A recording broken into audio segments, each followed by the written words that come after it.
Ladies and gentlemen, it is Wednesday, January 7th, 2026. Here's what's coming up on the ON Report today.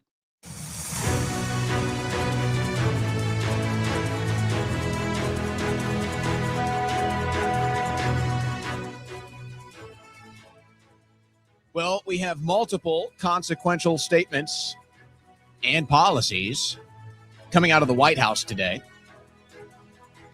There's no doubt Trump is banging the war drums. Now, whether or not he's intending for this to get into a bigger war or not, I suppose we can only speculate. But the war drums are being banged, let's say. And then one of these statements from President Trump indicates that even he's preparing for potentially something larger than what we already have seen in Venezuela or the Middle East or Ukraine. And there's some other signs that indicate we could be escalating these situations. You'd like to think this isn't the case, and yet it does seem that the White House is preparing for that to be the case. Plus a new health policy out of the White House and a statement from President Trump on policy considering what to do about the housing market. And one of the big issues that we've talked about for a long time in the housing market. So we got those statements coming up.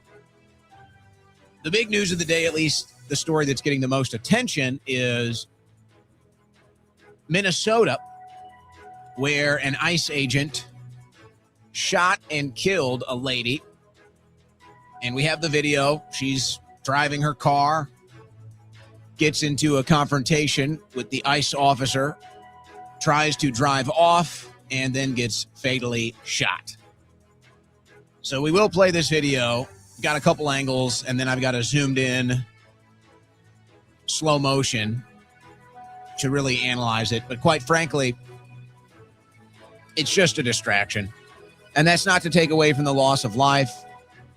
And that's not to take away from the left that is certainly going to try and use this to stir up their next wave of protests. But it's really all a distraction.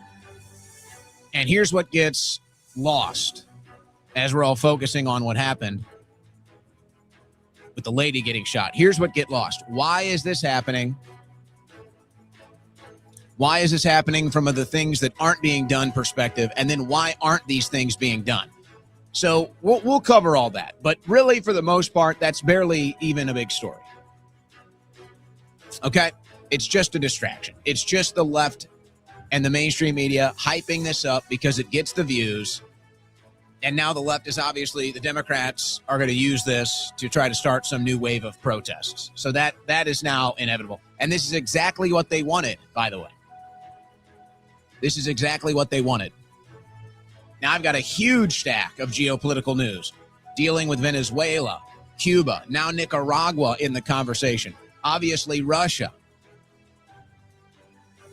And what's the deal with this new oil tanker? Apparently 2 additional oil tankers have been seized by the U.S., one of them flying a Russian flag. The other, they just are assuming, was some shadow fleet, part of a Venezuelan shadow fleet smuggling oil or something else. And it does appear there's more evidence now that Venezuela was working with Russia and China and maybe other countries to get a lot of stuff out of Venezuela before the U.S. invasion or the capturing of Maduro, however you want to put it. And so it looks like the United States is searching for a lot of this stuff. It looks like the United States is roaming the seas, trying to find the ships that Venezuela and Russia and China are smuggling precious metals, weapons, oil, anything out of Venezuela. Because I will say this, and eventually I'm assuming this is going to come out. We'll see how tight-lipped the military is on this. But that ship, that Russian ship that they seized, the oil ship that they seized, there's probably no oil on it. And I'm not insinuating, I don't think they're that stupid to seize a ship without oil. I think they knew there wasn't oil on it. I think they were looking for something else. So that's all coming up and more today. This news update was brought to you by OwenSchroyer.store, the official site for Owen Report merchandise.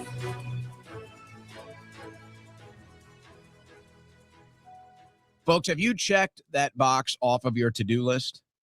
That emergency food supplies, that emergency supply box? Have you done it yet? You might think about emergency food, maybe even emergency water. Have you thought about how you're going to cook your emergency food supply? Have you thought about how you might boil water or use water to cook with if the electricity is out or there's a boil order? Have you thought about these things? Well, if you haven't, now's the time to do so. And now's the time to go to mypatriotsupply.com/Owen. And here's why. They have this incredible new technology, an indoor off-grid space heater that is propane-free, electricity-free, and safe indoors. You heard that right. You heard that right. It's the Vesda off-grid space heater from My Patriot Supply. It's a space heater that doesn't use electricity or propane. It runs on something called canned heat, an indoor safe fuel. And with a Vesda stashed in your closet, you can now keep warm no matter what. It even doubles as a stove to cook your food. You heard that correctly. This is the all-in-one emergency space heater, folks. Doesn't get any better than that. And right now, you can get the Vesda and a bunch more preparedness gear as free gifts when you order the Winter Survival Kit from My Patriot Supply. Now, you can go to mypatriotsupply.com/Owen, or if you're watching us today, you can scan the barcode that we have conveniently on the screen for you. That will take you right to the Winter Preparedness Kit. You can get your Vesda space heater, the emergency food, and all the other free gifts that come along with that Winter Preparedness Special. But this will only be available for a limited time.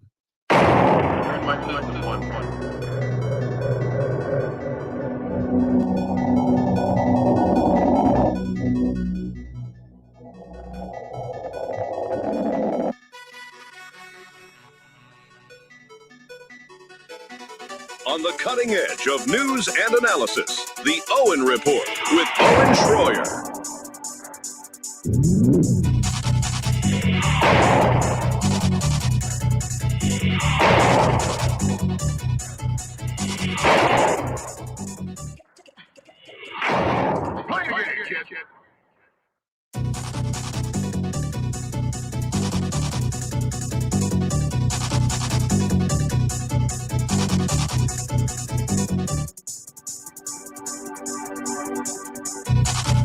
All right.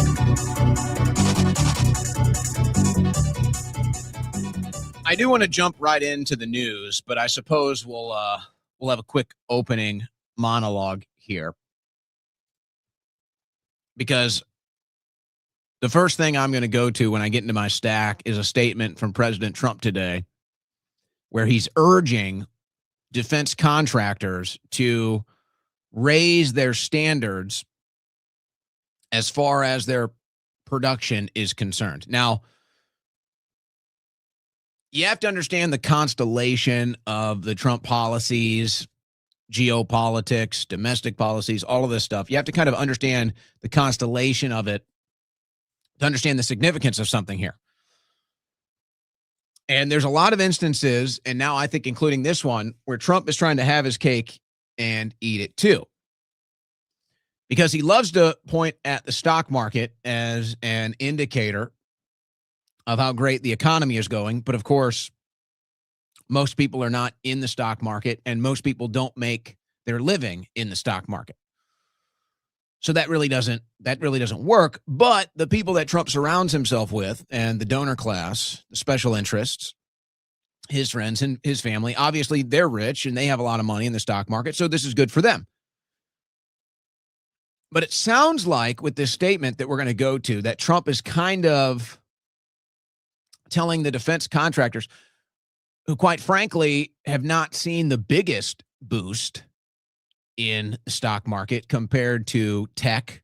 It's mostly been tech, some energy, but it's mostly been tech. The defense contractors, the weapons manufacturers, they've been up and down, but nothing real groundbreaking. And yet Trump seems to be scolding them, saying, hey, you're focusing too much on shareholders and not enough on quality of product. Now, that's quite a thing to say because you're insinuating that the equipment that they have been providing to the U.S. military is not up to standards. You're insinuating that the defense contractors are more concerned about their shares, stock market, than they are about quality of product. Okay, so you've got all that going on. But why now? Why would Trump be urging this now? And that's really, I think, the question. And you have to understand, and this is why I say you have to understand the larger constellation of Trump. There's a couple things that are pretty clear right now. If there is any plan or any coordination with all of this, there's only one man that knows that plan, and that's Donald Trump. Nobody else does. Donald Trump is the only man in his own head, and he keeps everything around him very chaotic so that he can be the only stable one, and he knows what he wants to do, and nobody else does. Now, European leaders are starting to get frustrated with this. I think you're seeing some frustration now in South America, especially after the Maduro capture. So you wonder, does Trump just operate like this? And it's just a day-to-day and just, okay, we'll deal with it the next day. Here's what we're going to do today. What happens? Who knows? We'll deal with it the next day. Or is there really a larger plan? So I'm looking at all of this, and it kind of hits me today when I'm looking at the geopolitical news and some of the things that are coming out of the Republican Party specifically. I mean, they are banging the war drums, folks. And, I'm not going to say for sure, but I've got people, multiple people all week, basically telling me the Iran invasion or strike or something is imminent. And I've got, people that are trying to get me to do an exclusive show because they want me live when the strike happens. They think it's going to happen before the end of the week. But so a lot of people now think there's a major escalation happening with Iran. Now, we already know that Israel and Mossad are on the ground trying to run this regime change war. I think they're trying to do it without the military. They're hoping the people can do it, or they're hoping the regime just steps down, whatever. Maybe they'll even help escort them to Russia or somewhere where they can have safe harbor. But it looks like that attempt with every passing day is less and less likely to get them the desired outcome. Now, meanwhile, for what it's worth, just to juxtapose it, there are massive protests happening in Israel as well against Netanyahu. So all of this is going on. But many people seem to believe an Iran strike or invasion is imminent. So I look at Trump putting out this message about the military equipment and how it needs to be higher standards, and I'm thinking, okay, now Trump thinks we're actually going to war. And now President Trump is signaling to the defense contractors, hey, get ready. We need to have the best equipment for our boys because we're about to go to war. That's how I interpret it. And so I look at the larger picture, and it was a bit pacifying, not to be ironic, but it was a bit pacifying today. I think I've accepted something. Now, again, the question is whether Trump actually has a plan or is just day to day, I'll deal with the next thing tomorrow. That's kind of the big question here. But it was pacifying today because I think I realized something. And I was kind of starting to realize it during yesterday's broadcast, but then as I'm preparing for today's broadcast, I think it hit me, and I'm confident enough to say this today on air. I don't think you're getting any deep state arrests. It's like, oh, wow, No, I don't. I think that's the policy. I think that's the policy. I don't think there's going to be any deep state arrests. Now, the administration loves throwing the red meat out there, and we got an example of this. We've got an example of this from Caroline Leavitt today. The red meat, like, oh, we're going to do the deep state arrest. Folks, I don't think they're doing the deep state arrest. I don't think it's happening. I don't think anybody's looking into it. I don't think it's on anybody's agenda, and I think that's Trump's policy. He doesn't want it. He doesn't want to do it. And when you go back to the first administration and he talks about not arresting Hillary Clinton, and then you get to this administration and he's like, oh, well, we're the nice guys, so we don't go after our political opposition. Now, it's frustrating for us because we feel this is a top priority. We feel that arresting the deep state is a top priority. We look at the criminals in the Democrat Party. We look at the criminals in the deep state, and we say, this isn't about being mean or nice. This isn't about revenge or vengeance. This is about justice. This is about arresting criminals in D.C. that have corrupted our country and sold us out and putting an end to it and sending a message that whoever tries to do this, this is what's going to happen to you. So I still say it's important. I still think it's a top priority, but it kind of hits me. I don't think it's happening, folks. I think it's time to let it go. And that's not to say that we don't make noise and we don't raise a fuss and we don't point it out that it's not happening. I just mean, I think it's Trump's policy. They're not going to do it. And he's not going to change his mind on this. So whether that's because Trump is friends with all of these people, whether it's because Trump has cut a deal with all of these people, or whether it's because Trump doesn't want his legacy to be arresting criminals or starting a civil war, however you want to put it, I believe it's Trump's policy. His mind is made up. They're not doing deep state arrests. It's not happening. And maybe that ties into the Epstein client list too. And you can talk about his buddies in Israel and Mossad and Epstein and even his buddy Epstein. And that might have something to do with it. But we all know that goes right back into the deep state. That ties right back into the deep state. So it's all the same story. I don't think they're happening. I don't think they're happening, and I think that's Donald Trump's policy. Now, how you handle PR for that if you're Dan Bongino, I don't know. He's not handling it too well, by the way, as you can tell.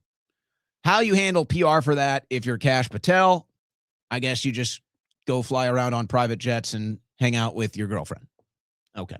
How you deal with that from a PR perspective if you're Pam Bondi, I guess you just go on Fox News and flap your gums all the time and do the hair and makeup. But I think it's pretty clear that's Trump's policy. We're not doing deep state arrests. We're not arresting Democrats. There's no COVID justice. There's no stolen election justice. I think whenever they talk about it or whenever they throw this red meat out there, I think it's just that. I think it's just something to distract you. I think it's just something for you to chew on. Now, here's why I say that. As I'm watching the developments here and I'm seeing the Trump administration push the gas on Venezuela and Greenland and all this other stuff, I think Trump's agenda, I think Trump's legacy in his eyes is he wants to be like the next Louisiana Purchase president. He wants to be the president that can put his name on all kinds of stuff. Like the Monroe Doctrine. He wants to have a Trump doctrine. He wants to have a Trump canal. He wants to have a Trump embassy. He wants to have a Trump purchase. He just wants to brand everything Trump, seal his legacy, and have it be something about American empire, imperialism, expansionism, global domination, hemispheric domination. And maybe he has the wherewithal to pull this off. The only question is, how much resistance are you going to get from China? How much resistance are you going to get from Russia? Or can you settle a deal with these countries, establish hemispheric domination, and everything will eventually cool down? But to me, that's where this is going. And that's what Trump's statements are telling me. That's what Trump's actions are telling me. That's what the administration and its actions and statements are telling me. That's the legacy Trump wants. And so he's begging. He's begging you to go out and vote in the midterms because he's afraid that if the Democrats win the House or the Senate or the Senate, then he'll be tied up with impeachment, and this time it might actually stick, and he won't be able to seal that legacy. Now, the problem is it's a tough sell for him now because you can't sell us on voting on deep state arrests if you're not going to do it. You can't sell us on declassification if you're not going to do it. You can't really sell us on the economy yet because it's not going so well. You can't sell us on being the peace president because obviously that's not the case. And I don't really know if it works to sell yourself as an empire builder. Now, on some sections of the right, it does. The neocon right, the cheerleader right, kind of the good old boy patriotic right that likes to see a jet bomb a country. Makes them feel good. So there is an audience for that, but it's not enough to win an election. It's not enough to win an election. So this is where they're going to run into trouble. They've done so much damage to themselves reputationally. They've done so much damage to themselves politically. Now, the only thing they can ask you is, please go vote to keep Republicans in power so Trump doesn't get impeached. But he's insulted much of his voter base. He's betrayed much of his voter base. So they don't really care. They don't really care. Some of them probably want to see Trump impeached at this point. So that's going to be the battle that the Trump administration and the Republicans have moving forward. They do have about 10 months to correct these issues, if possible. But to me, that's what this is all about. That's what this is all about. And when you look at what he's saying to the defense contractors, and when you look at what he's saying to the major real estate developers today, it sounds like he's saying, all right, hey, look, I made you guys rich. Okay? Or just in general, the system made you guys rich. You guys have made so much freaking money that it's ungodly how much money you have. So now it's time for you guys to actually invest in the United States of America here and the way he sees it, by putting more quality control over weapons and defense manufacturing, and telling the guys that he's about to give Venezuela and he's about to give Ukraine in these deals, because that's what's happening. He's going to give the oil companies Venezuela, and he's going to give the big contractors, the development companies, Ukraine. So he's telling them, he's like, look, I'm about to make you guys so rich and powerful that this is exactly what you want. But in return, you're going to make housing affordable for Americans.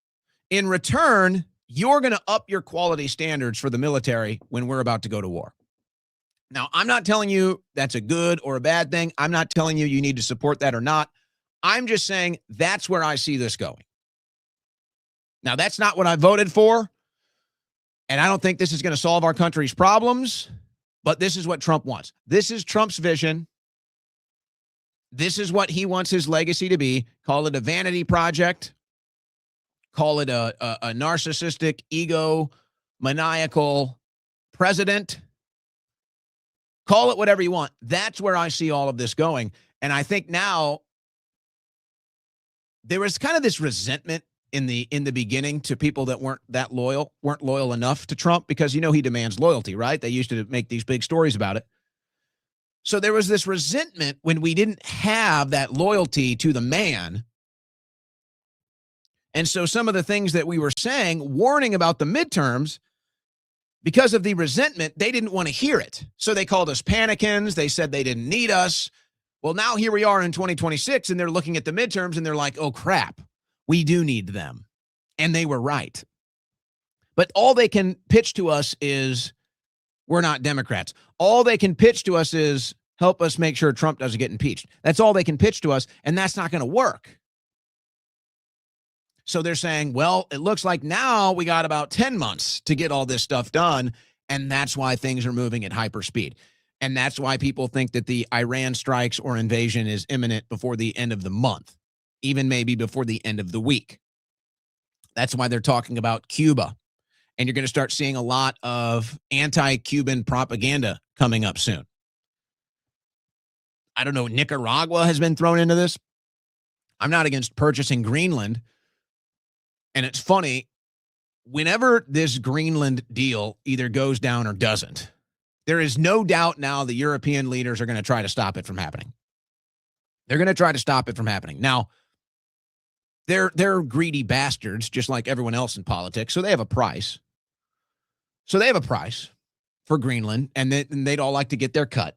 So I do think it's possible to just outright buy Greenland, but I do think the European countries are at least going to pretend like they want to stop it until they can get enough money out of the deal. Now, what I'd like to see happen, some of these European leaders have come out and said, if Trump tries to take Greenland, then NATO will fall apart. Well, this sounds like a great deal to me. So you're saying that we can get Greenland, perhaps without any military invention. I mean, I don't know what military invention you can have anyway. I mean, if the U.S. military goes in there, who's going to stop them? Nobody. Denmark? Give me a break. So if the U.S. wants to go in militarily and just claim Greenland, no, nothing's going to stop them from doing that. I don't think that's what Trump wants. I think Trump wants to make a fair purchase. And then maybe as an added bonus, we buy Greenland. And then the European countries say, you have destroyed NATO. And we say, okay, we're out then. And by the way, all of that money that we spend annually on NATO, now we can use that to purchase Greenland. I'm for that plan altogether. I like that plan. But this is part of Trump's larger plan. So it's going to come down to, is Xi Jinping willing to play along with this? Is Russia willing to play along with this? And can Trump do it all in 10 months and maintain peace? That's quite a heavy lift. That's quite a heavy lift. But this is what we're up against. So we can bang our heads against the wall because it's unlikely we'll get anything on Epstein, and we can bang our heads against the wall because it's unlikely we'll get any deep state arrests. And here's what I think they're misinterpreting and mismeasuring through this whole thing. Even look at this shooting in Minnesota today, which is no doubt going to give them a headache.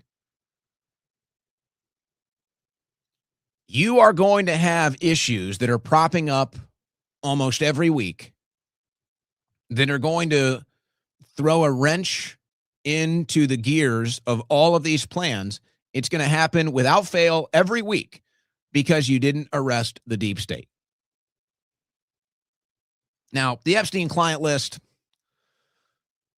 getting it or not getting it, could be inconsequential. It could mostly be defunct. That doesn't mean we still don't want it and we want to expose the blackmail operation and maybe correct course from the things that happened because of it. But I don't really know if that's going to cause them much issue as far as the larger projects are concerned. But not arresting the deep state and the people that remain in these bureaucracies and the corrupt criminals in D.C., that's going to cause you issue after issue after issue after issue after issue after issue after issue. That will continue to throw wrench into the gears of your plans. Same thing today.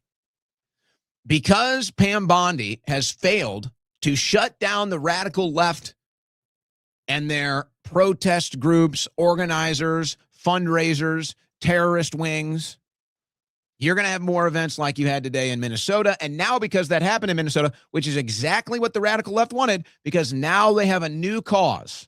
Now they have a new cause and a new name and a new face and a new event that they can get people out on the streets to protest. Now, I don't think anybody wants to see another George Floyd. And even the mayor of Minneapolis, Frey came out and said, we don't want to see another George Floyd, but we should be in the streets. So nobody wants that. And really, unless it's Black Lives Matter, I don't think you're really going to get that anyway. But there will be new protests. And this will reinvigorate the radical left and their protest wing and their terrorist wing. And there will now be protests probably nationwide once again in response to this. So that's going to throw a wrench into the gears of your plan. So that's why it's like, it's not just that we're frustrated that you're not doing it when you said you would, but you're mad at us because you can't get the gears of your plan to go smoothly because you refuse to do it. So the deep state will continue to bother you. The radical left protest groups, activist groups, they'll continue to bother you. And until you shut that down, they're going to continue to gum up the works of your plans, and it's not going to go smoothly. And that's not anyone's fault other than this administration's. So you can blame Panikins, who ended up being right, You can blame Thomas Massey or libertarians, all the different stuff that they're going to try to blame it on. But you'll have no one to blame but yourself because you didn't do it. And you should have already done it. You should have already done it. All right. Now, I guess that was a bit more of an extended monologue than I had anticipated. But let's get into the stack now. President Trump says executives of U.S. defense contractors will no longer be allowed to make more than $5 million unless they build new and modern production plants. Trump also says he is banning dividends and stock buybacks for defense companies until these problems are rectified. Here is the statement from President Trump. I will read it in full. All United States defense contractors and the defense industry as a whole, beware. While we make the best military equipment in the world, no other country is even close. Defense contractors are currently issuing massive dividends to their shareholders and massive stock buybacks at the expense of detriment of investing in plants and equipment. This situation will no longer be allowed or tolerated. That's a strong statement. I mean, that's right at the military-industrial complex, folks. That's a lot closer to the Trump we elected. But it also signals to me, hey, this isn't just normal military-industrial complex activity and profits. It's time to start focusing on getting in a war setting. It's time to start getting into a war mindset, production-wise, spending-wise. Trump statement continues.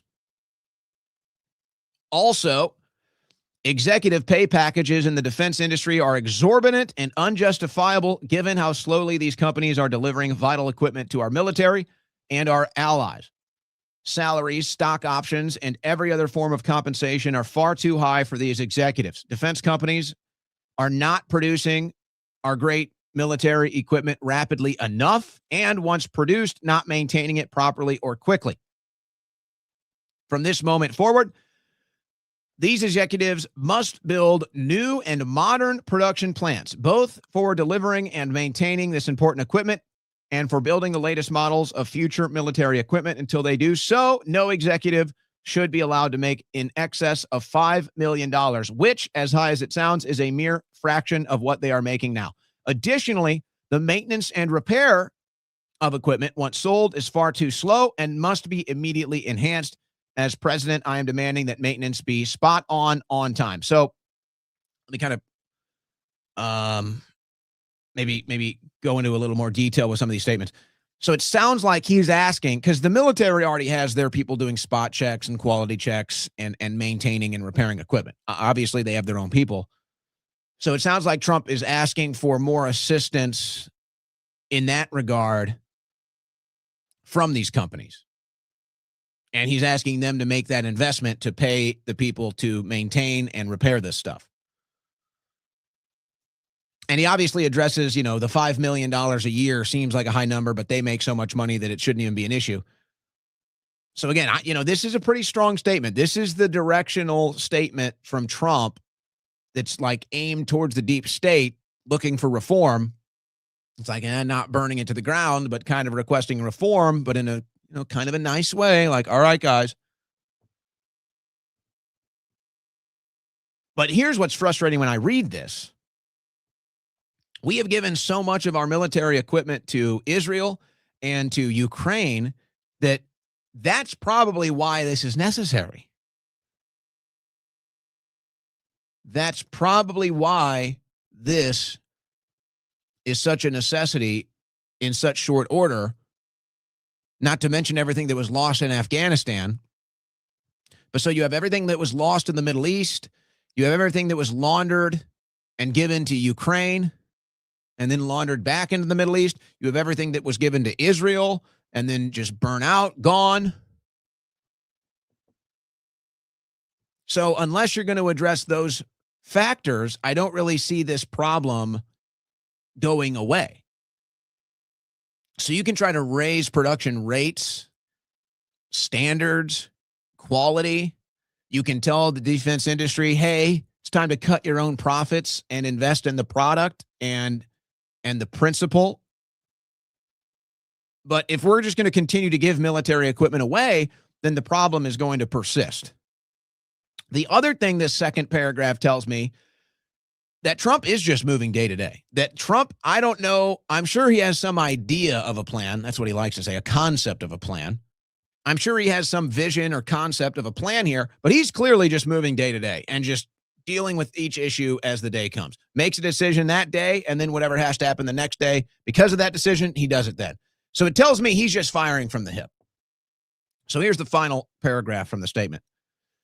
Therefore, I will not permit dividends or stock buybacks for defense companies until such time as these problems are rectified. Likewise, for salaries and executive compensation, military equipment is not being made fast enough. It must be built now with the dividends, stock buybacks, and overcompensation of executives, rather than borrowing from financial institutions or getting the money from your government. Longer term, this is good for both executives and shareholders because it will be great for our country. So to me, that's Trump realizing now, yeah, you know what? Maybe I kicked the hornet's nest a little too much. Maybe we kicked the hornet's nest a little too much, and maybe our military might have to be prepared for something a little more extreme, a little more intense than we had originally thought. That's what it tells me. That Trump now believes a potential larger war or larger escalation or defense strategy is going to be needed in a very short term, that he's asking these companies now to increase production. That's what it tells me. That's what this statement tells me. So that's a pretty big one. I would say that's a pretty big one.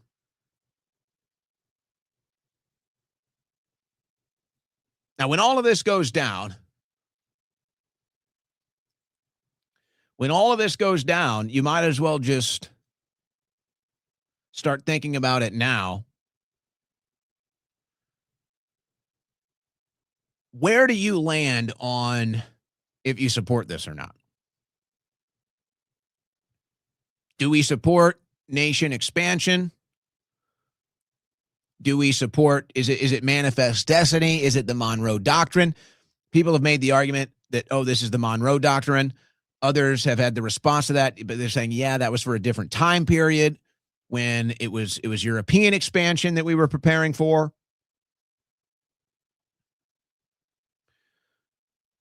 You know, I look at it and I'm just thinking to myself, okay,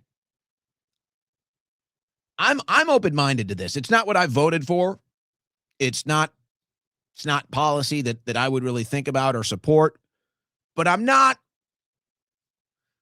If Trump can pull this off, whether he does it for his own vanity reasons or his own narcissism and ego, or for because he really thinks it's going to help the country. If Trump can pull this off and reform our entire footprint on the earth so that things start to be moving inward instead of outward, then that is what I support. So in other words, to put it more simply, if instead of just giving money away to foreign countries for free, we're instead going to use that money to basically just go conquer countries and just make them ours, it's a crazy idea. It's like, okay, we're inviting new people into our country here. And we're not talking about small purchases like Hawaii. No, this is the equivalent of Trump going for the Louisiana Purchase. This is the equivalent of Louisiana Purchase 2.0 with Greenland and wherever else he decides to plant a flag. I mean, we'll see what happens in Venezuela. I got a whole stack of geopolitical news that we'll get into with that. But it looks like that's where things are going. It looks like that's going to be the conversation, and that's what Trump is pushing. Now, he's going to have a hard time avoiding criticism when it's all of his friends and donors, and it's the BlackRocks and the Vanguards and all of these big companies that the American people view as corrupted and greedy and monopoly men. It's going to be hard to sell all of this when they're the ones running it and they're the ones profiting off of it.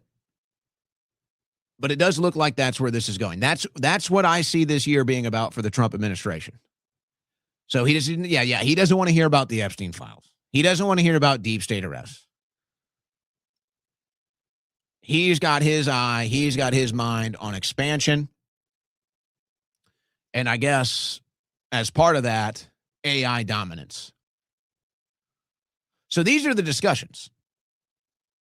These are the discussions. And that's why I'm just as frustrated over no deep state arrests. I'm just as frustrated over no Epstein list. I'm just as frustrated as anybody here, but we can talk about that forever. It's not going to change. The conversation we have to have now is, do we support this new American expansionism, American imperialism? Is it going to benefit us or not? Who is it to benefit? Why are we doing it? Is it the right time for it? Are we putting the cart in front of the horse here? Are we moving too fast here? Is this something we can pull off right now? Do we have the might? Do we have the power? Can Trump negotiate these deals? And then I think more existentially important is, where are the guardrails going to be put in place as far as AI and government are concerned? Because that's what's coming too. That's the big one.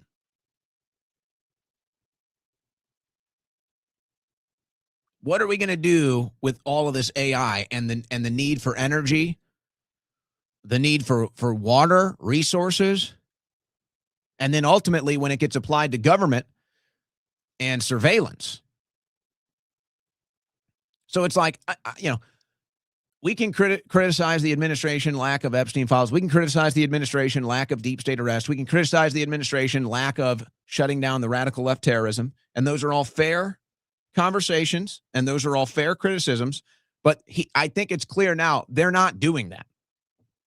It is not going to happen. So state your piece. And now let's talk about what they are trying to do. Let's talk about what is happening and see if we can't maybe maneuver that ship in a direction that we like. Because the Epstein ship, to me, it's sailed. It's gone. I mean, they can't even get the Clintons to sit down for a hearing. Now, the Clintons are supposed to be in a hearing next week for the Epstein files. But they've delayed it already, so they were supposed to be in last month. They didn't, so do you really think that's going to happen? We'll see. Even if it doesn't, it won't matter. The Biden crime family, nothing. All these radical left fundraisers, organizers that cause these events where a woman now gets shot by ICE. Nobody's shutting that down. Justice for the January 6ers, justice for the stolen election, justice for COVID. None of this is happening. None of this is happening. So we can talk about how it's not happening forever, but now you're in a redundancy factor and you're not addressing the things that are happening. Trump's plans for American expansion and imperialism, and how this is going hand in hand with the rollout and the application of AI for full surveillance and government. Now, I do want to get into the lady that was shot and killed. The lady that was shot and killed today by ICE.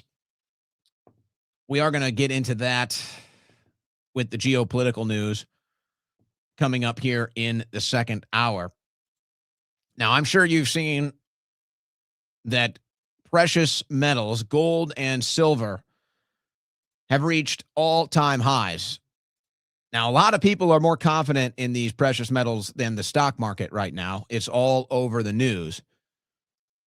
But you could argue it is the safest investment right now gold and silver. And a lot of people think it's only going up from here. But if you are afraid of maybe the dollar losing its value, the stock market collapsing, what are you doing? Go to protectwithowen.com. Talk to my friends at Allegiance Gold. The dollar already buys less every month. Banks are showing stress. The market's being propped up with printed money. Banks are being bailed out. How prepared are you going to be if this thing breaks, if this bubble bursts? And when the system starts cracking, you know the insiders are moving first, folks. That's why central banks, major institutions, billionaires, they're all piling into gold right now. So that's why we've brought on Allegiance Gold as a sponsor of the show. When paper markets burn or the market falls, gold and silver don't. In fact, the opposite. Right now, gold and silver's yours, not the government's, not the banks, not Wall Street's, yours. Allegiance Gold has been around for nearly a decade and is trusted by over 7,000 clients nationwide. Relationship-driven, A+ with the Better Business Bureau, 4.9-star reviews from real clients. That's their average review, 4.9 stars. That's basically perfect reviews, because if you have all 5-star reviews and then one is a 4-star review, it's 4.9. So that's as good as it gets. They're transparent and they focus on educating you first. That's why they want you to give them a call. 844-790-9191, 844-790-9191, or go to protectwithowen.com, protectwithowen.com. And you'll see right now they're offering $5,000 in free gold and silver with qualified investments, whether through your 401k, IRA, or savings. They make it simple to move into something real before the next reset. Protect your wealth and your freedom because no one else will. Protectwithowen.com, or give our friends at Allegiance Gold a call, 844-790-9191.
Extra-dimensional and multi-universal. Here's your host, Owen Schroyer.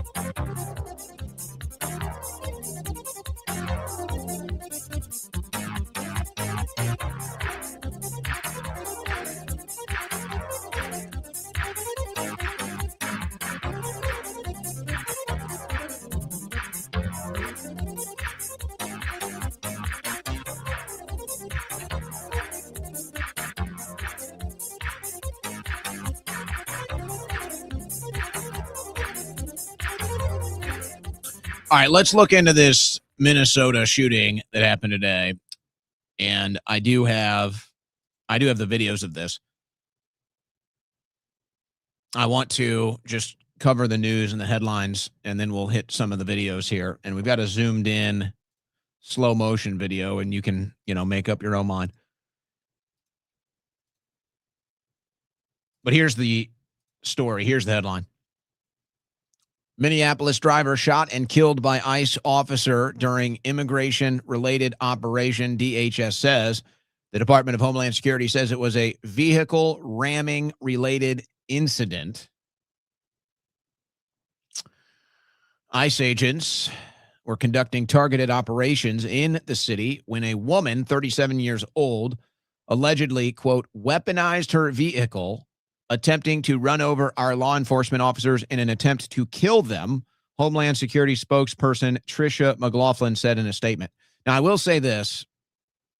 The administration and the Department of Homeland Security are in an all-out defense of this ICE agent today. And they've got all their social media team on it. So all the people that are on their social media payroll, they're all posting defense of this person.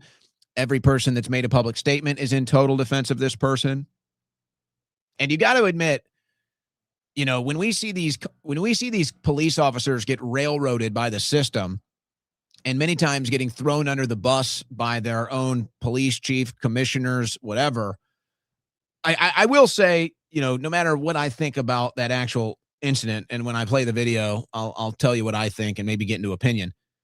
So that must be nice for the officer that shot her. Because normally you see the police just get railroaded. You see the law enforcement just get railroaded. Look no further than what happened with the George Floyd incident. Of course, here we are in the same city, virtually, same place. And this is much worse than the Floyd situation, by the way. So, I mean, if that's the precedent, this agent is probably going to have a tough go of it. But we'll get to that later when we play the video. Minneapolis Mayor Jacob Frey pushed back on DHS's narrative in a press conference, said they are already trying to spin this as an action of self-defense. Having seen the video myself, I want to tell everybody directly that that is bullshit. Well, you can decide for yourself here in a moment. All right, so it kind of just gets into the details that we've already covered. What they are doing is causing chaos and distrust. They are ripping families apart, sowing chaos in the streets. In this case, quite literally killing people. This was an agent recklessly using power that resulted in somebody dying and getting killed. The mayor went on and told ICE to get the F out of Minneapolis. We do not want you here. Your stated reason for being in this city is to create some sort of safety, and you are doing the opposite. Homeland Security Secretary Kristi Noem said that the agents were being attacked when the woman was fatally shot. ICE agents fatally shoot woman in Minneapolis. So there you go. So obviously conflicting narratives. The administration running total defense, all-out defense of the ICE agent today. And, of course, the Democrats are going to run with their narrative as well.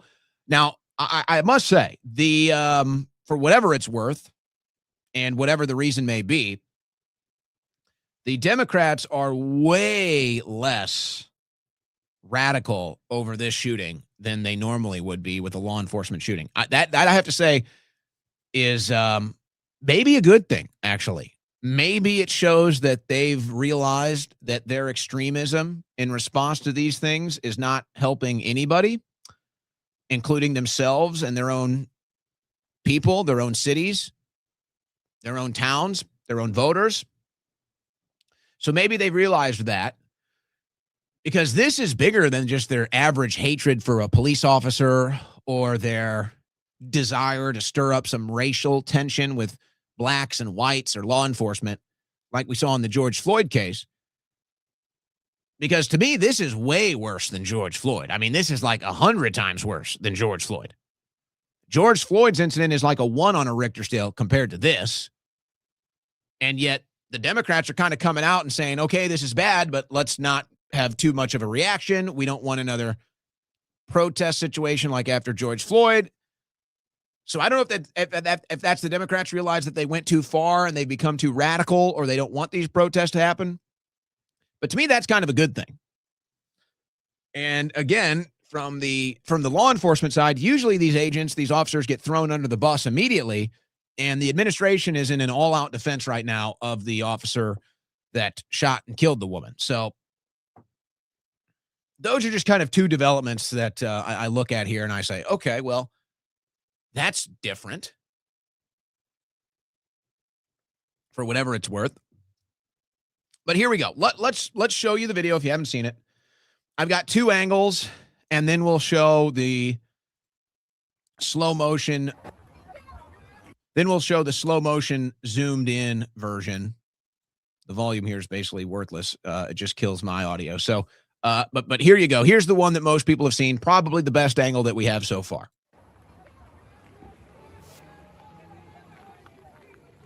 I guess the context here is like they said, they're doing some operation. I don't know if it's a raid or whatever.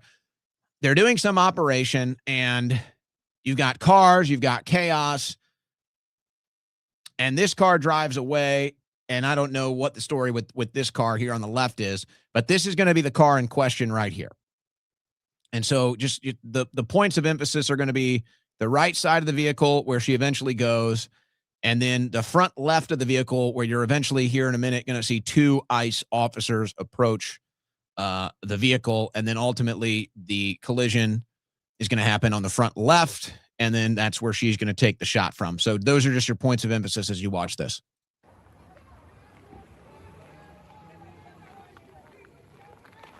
So here comes the ICE agents now. They say, get out of the car. No! She does not comply. And then she gets shot. What the fuck? What the fuck? Multiple eyewitnesses, multiple videos. Here's an angle. I guess we can just, well, we'll keep that video up. Let's go to the second angle. This is going to be from farther away, but so far from what I've seen, and there could be new angles out there, I just haven't seen them yet, but I think this is the only angle we have from the front side of the vehicle. It doesn't really add too much. It doesn't really give you too much to go off of here. But I figured I'd show you this far view that actually comes from a bit of the front side of the vehicle here. Again, this is about to happen right here. So there you go. And then now she's dead. And obviously her foot is pinned to the gas or, some situation like that. But it's very quick here. You see the agent right here. The vehicle's right here. And, yeah, I mean, again, it's the only view I've seen from the front at all. So I just figured I'd show it to you, but it's from so far away. But that gives you an idea right here. You can see the agent. He's still kind of in front of the car. You can see the headlight. Part of the front left headlight right here is blocked. The first shot has already been fired. It sounds like there's 3 or 4 shots to me. A lot of these details have not come out yet. I imagine the local police will probably provide these details. And then we'll see if DHS wants to make any statements in their defense. But one more time, here's the far away angle. And at this point, she's obviously dead. So it looks like the pressure on the gas stops for a second, and then she dies. And then the pressure on the gas increases, and that's when she slams into the car here. So, okay, let's show you now this is the zoomed in, slowed down version of the first video, which is probably the best quality. But here's the zoomed in, slowed down. Again, the point of emphasis, same place. And the two agents here, you're going to see on the left side of the vehicle.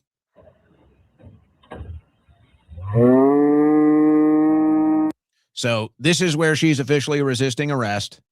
Again, there's little detail. There's little detail, at least from what I've seen so far. There's little detail on what led up to this. There's little detail on why they were trying to detain this woman or question this woman or have her get out of her car. There's very little detail on that so far. Now this stuff there could be more information since I've been on air here for the last hour. But I haven't seen it on the news. I'm monitoring the news. I haven't seen any breaking news. So it seems like there's still an unknown factor of what exactly led to this. Sorry about that audio. We'll just turn the audio off. So now she kicks it into drive. Okay, so this is really, I would say that this is the important frame right here. So she's already been told at this point to get out of the car. You see the ICE agent on the left. And by the way, he's not grabbing his gun. He's grabbing the open window and the door handle. And now he's trying to reach in. So I don't know what that is. So now you see right here, the car was in reverse. She's obviously probably switching it into drive right here. Now the officer in front of the vehicle grabs his firearm right there. Okay. So firearm is grabbed right here as soon as she puts the car into drive. Now she starts moving forward. He's pointing the gun right at her body or head. Takes first contact right here on the front left of the vehicle. And fires the shot as he takes the first contact to his left leg. Which he doesn't seem to be too bothered by that. So let's watch this in slow motion here, zoomed in, without me pausing it.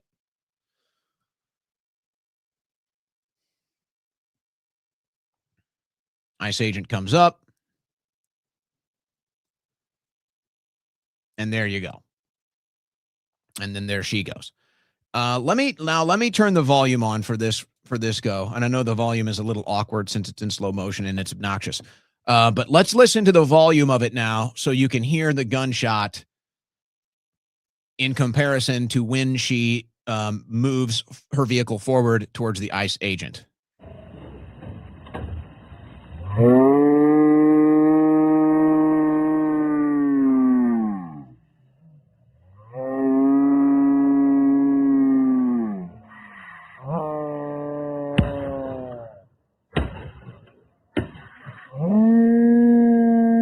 All right, there you go. Sorry about the Shamu, the Shamu, the whale sound there. That's just a slow motion sound.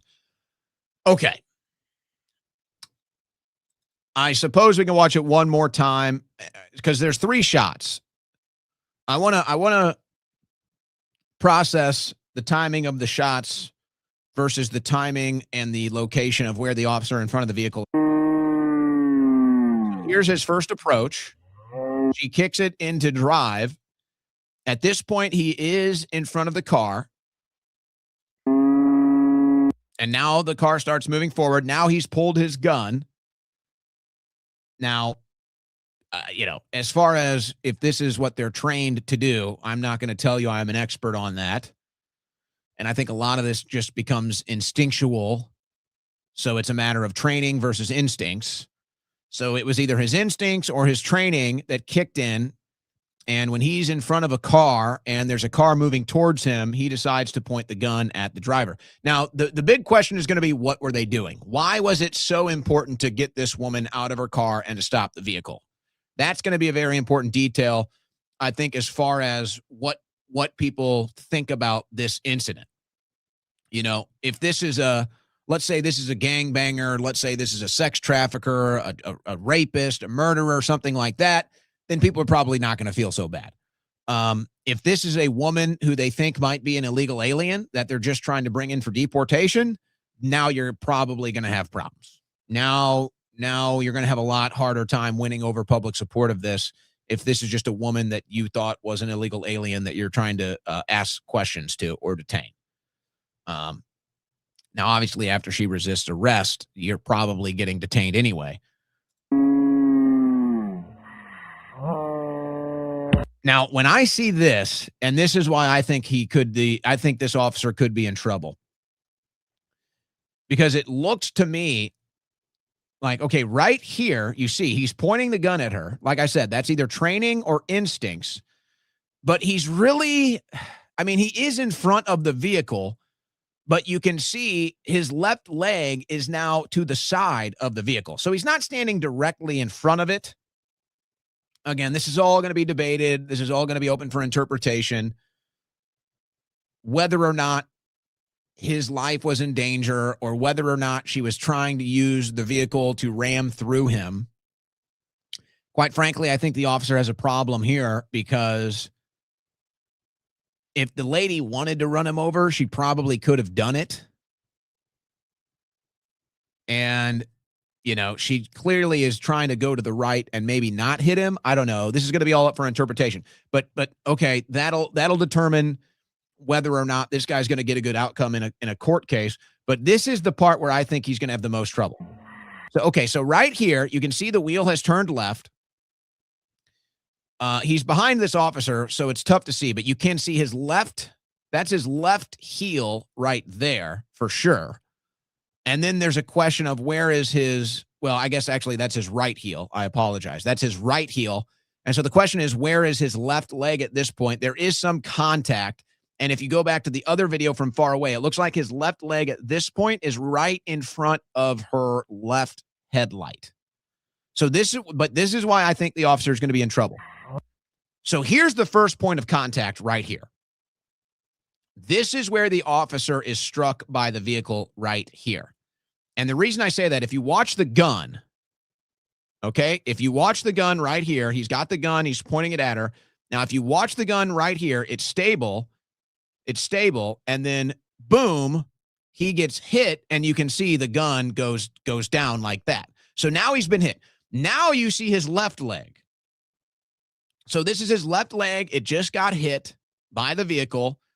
His left leg has been lifted off the ground. So he was anticipating the blow. He took the weight off of his left leg. When the contact was made, his left leg was lifted off the ground. His gun that he was pointing at her has now been jilted. But here's first contact.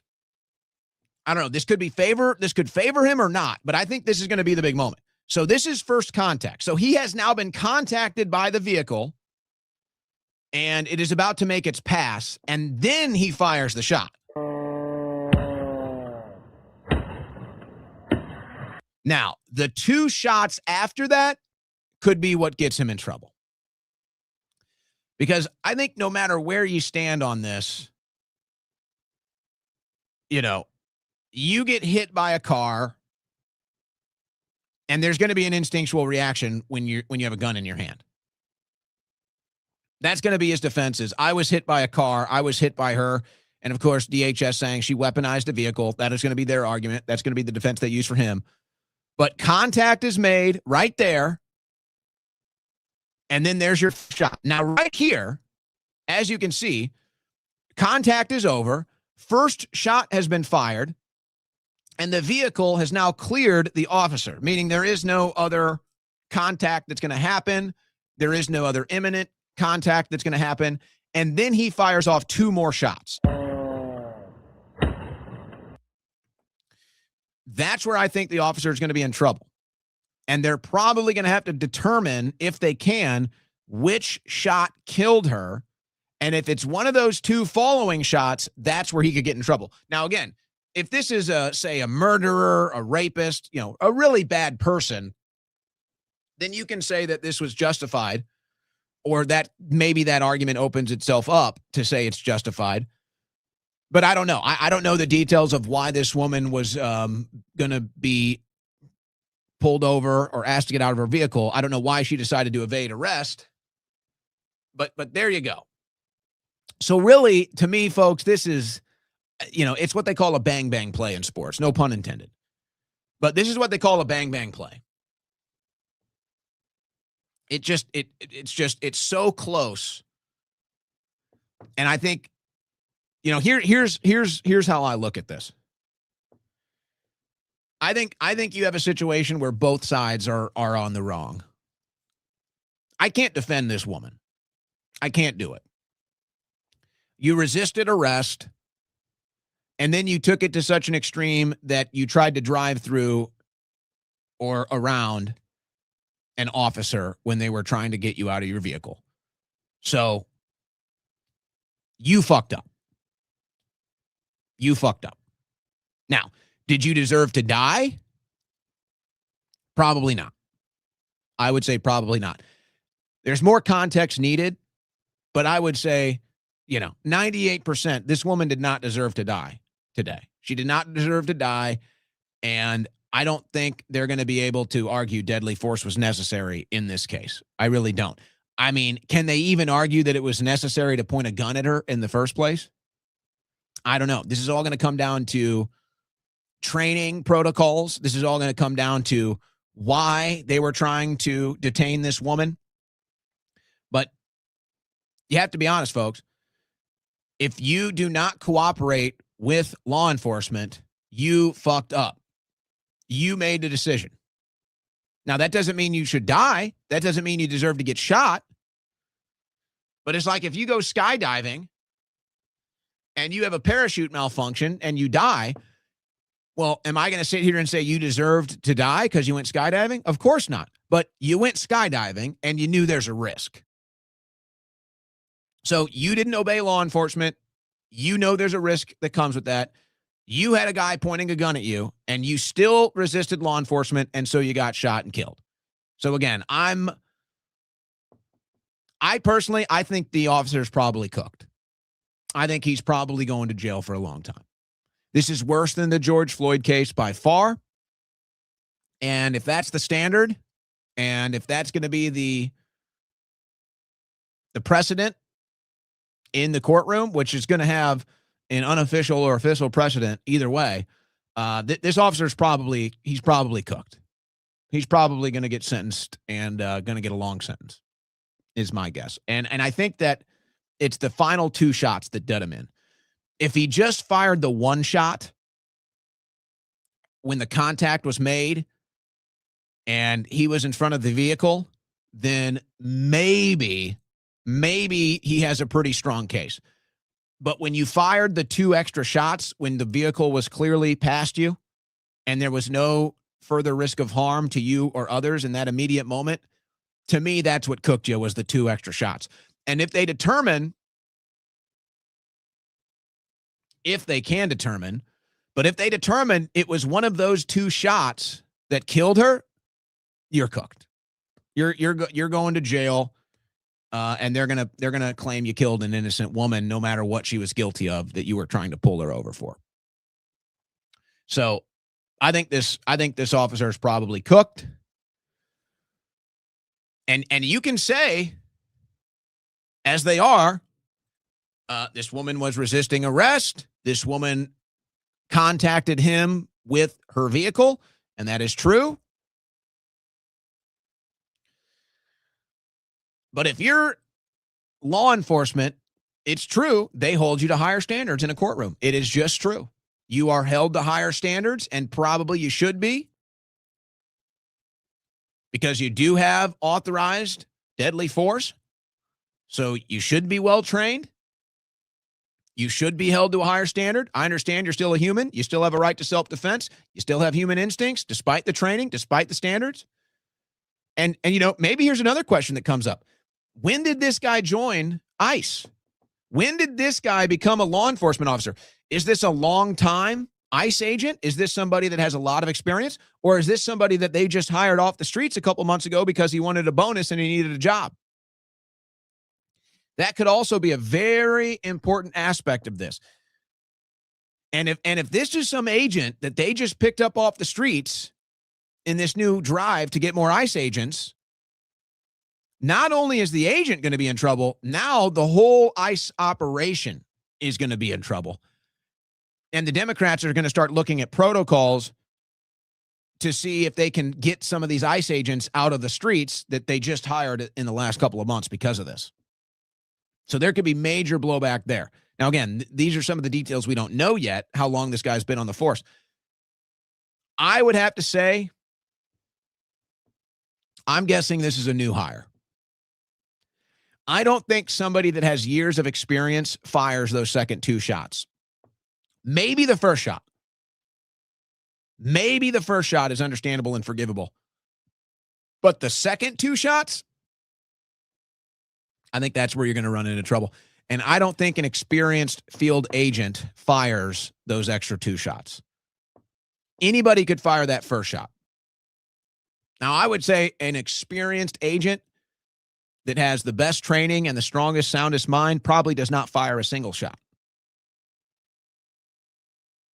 Probably does not fire a single shot.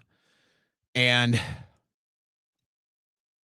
obviously, the defense is going to be, I thought the car was going to run me over and kill me. That's the obvious defense. And that could be true. So, but that justifies 1 shot, not 3. Not 3. So those final 2 shots, I think, is why he's going to be cooked. And if it's one of those 2 shots that is determined to be the fatal shot, then I think he's really cooked. And if this is an agent with not much experience, now ICE is going to have a whole new issue on their hands.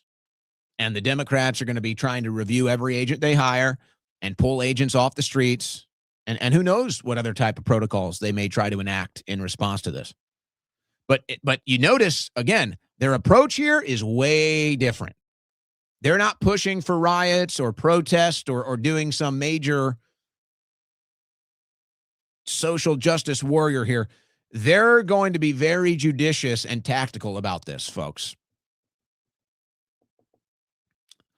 So no matter what the DHS says, no matter what the administration is doing in defense of this guy, I think those final 2 shots are going to be what cooks him. And I just don't see any way out of it for him, especially if those are the fatal shots. I just don't see how, after the vehicle clears him, they're going to say he had the right to use deadly force. When the vehicle is he's in front of the vehicle and he fears for his life being run over and he fires a shot, that can probably hold up in court. That is probably going to hold up in court, and there's probably other protocols, training, whatever, that could even clear you. But once you fired those 2 bonus shots after the vehicle cleared you, now you're probably cooked. Now you're probably doing decades. And if George Floyd is the standard, then this is 100 times worse than George Floyd. Now, part of that was kind of the social justice warrior political pressure to have those officers thrown in jail. And while I do think that environment is a lot less intense as far as the public pressure is concerned, this case is a lot worse. This case is a lot worse because we're not talking about a guy that, now we don't know the crime this woman committed. We're lacking a lot of details that might give us some better context. But, this isn't George Floyd resisting arrest. This isn't George Floyd having the cops called on him and then, overdosing on drugs and everything else that happened. This is a cop pointing a gun at a woman, pulling the trigger and killing her. That's what it is. So I think this officer is probably in a lot of trouble. And then, we'll see where the defense goes as far as the administration and the Department of Homeland Security is concerned. We'll see if they stick with this, full force defense of this individual, which might be for their own protection as well. And the protection of the cause for deportations. But they also may realize, deadly force was not the option here. And once he fired those bonus 2 shots, there's really no defense of him anymore. But we'll see. This is all going to come out. There are still a lot of details that need to emerge. But this is not good. It's not good for ICE. It's not good for DHS. It's not good for the deportation agenda.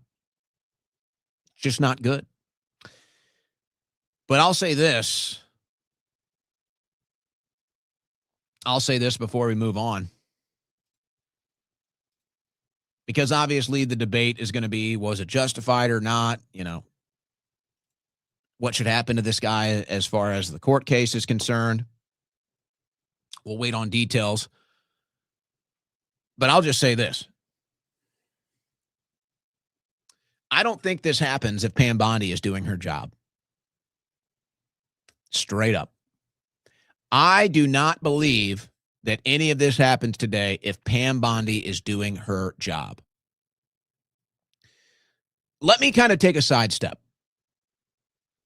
But this will lead us back to the conclusion I've reached about Pam Bondi. But let me take a sidestep. Yesterday was January 6th. Justice for January 6ers, I guess, is we're not going to get it. But what is the aftermath of January 6th? Have you seen a single right-wing protest since January 6th?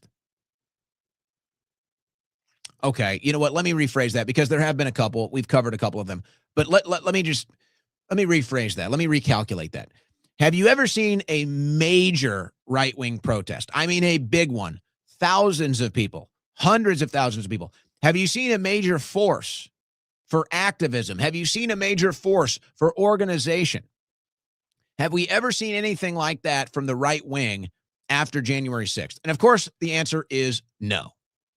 You've had some small protests that get some social media clout, some social media attention, but maybe it's a couple hundred people. There's no major institutional support. There's no major institutional funding or organizing. That all got killed after January 6th. Nobody wants to do a big protest. Nobody wants to fund a big protest after January 6th.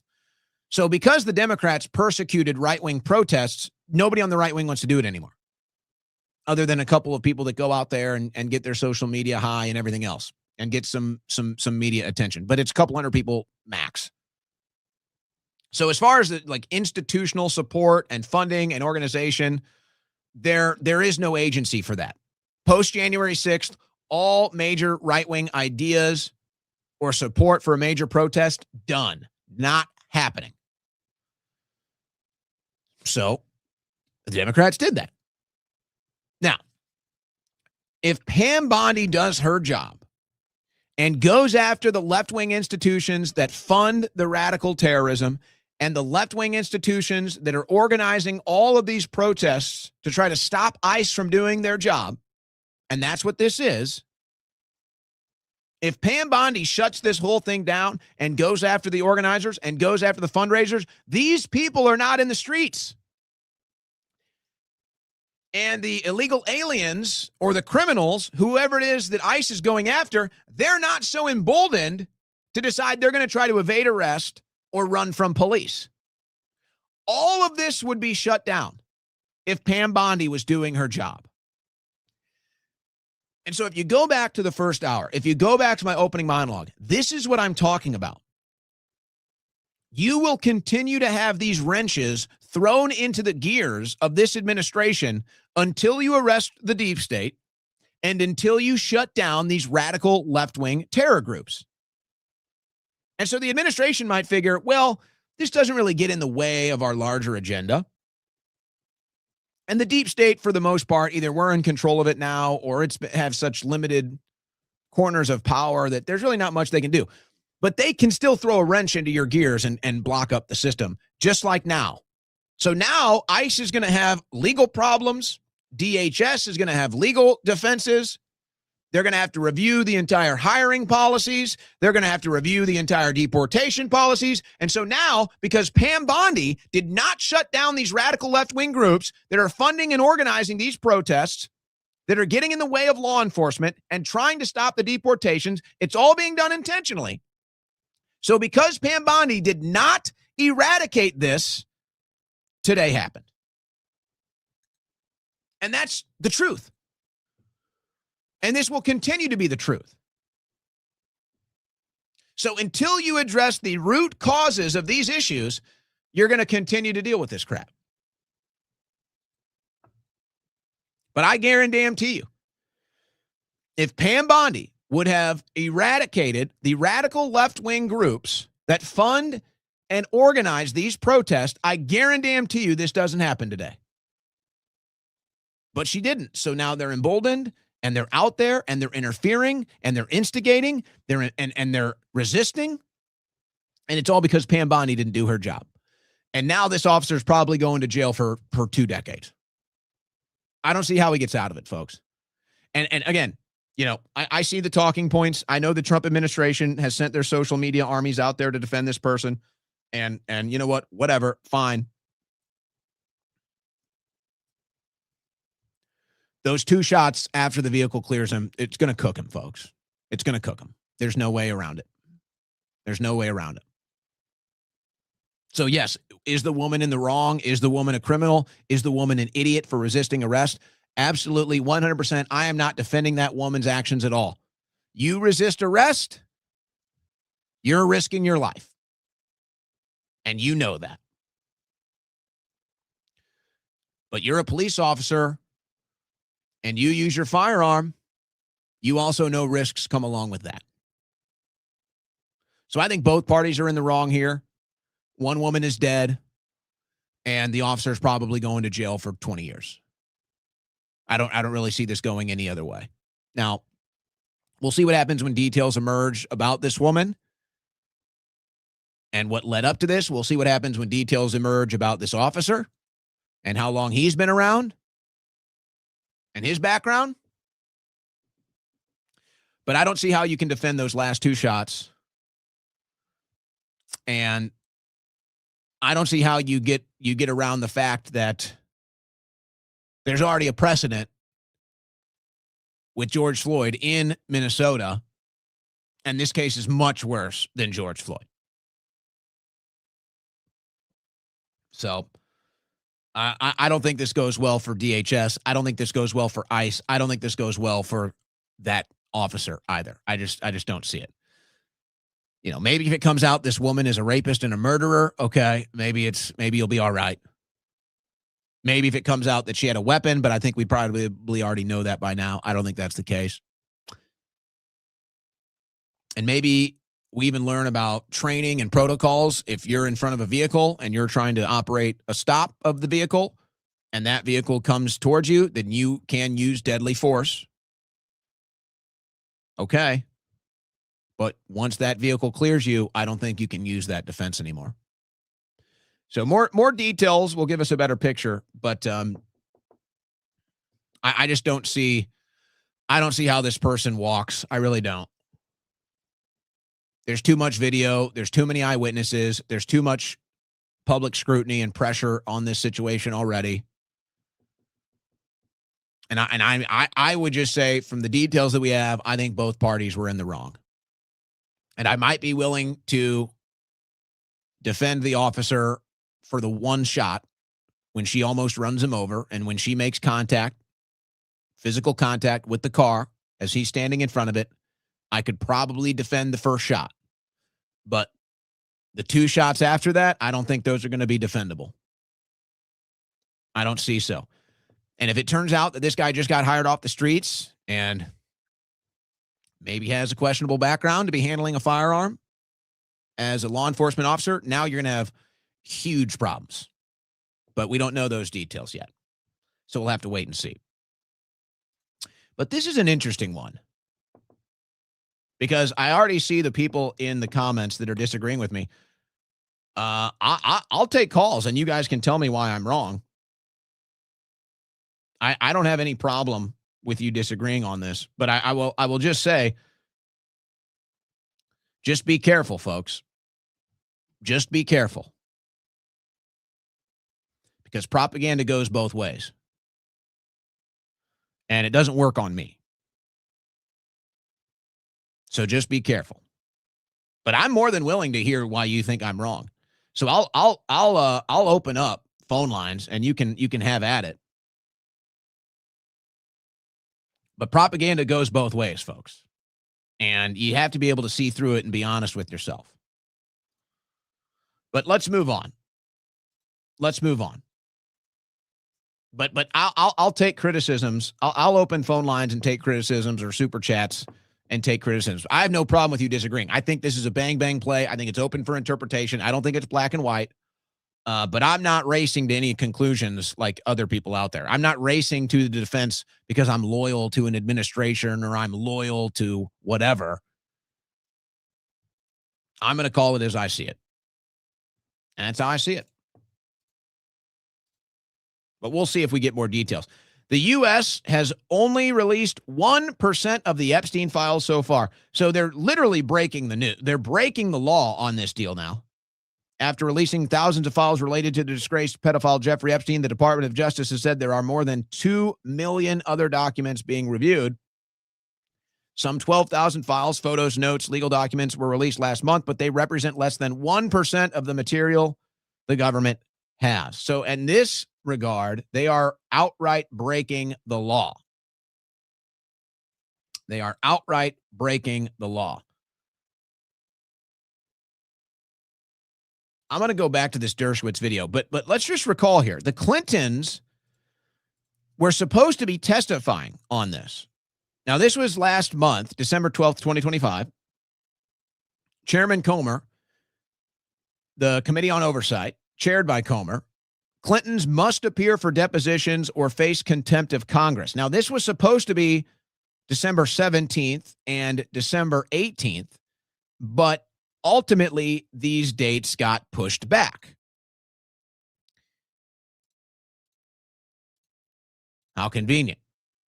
House Oversight Chair threatens Clintons with contempt in Epstein subpoena feud. So now they're trying to avoid having to testify at a hearing. So now the Clintons are supposed to be testifying January 13th and January 14th. That is next week. Now, we'll see. They may be able to delay that one as well. Thomas Massey, who's probably been applying the most pressure on this in the House, made a brief statement to reporters outside of the Capitol last night. Here's what he said.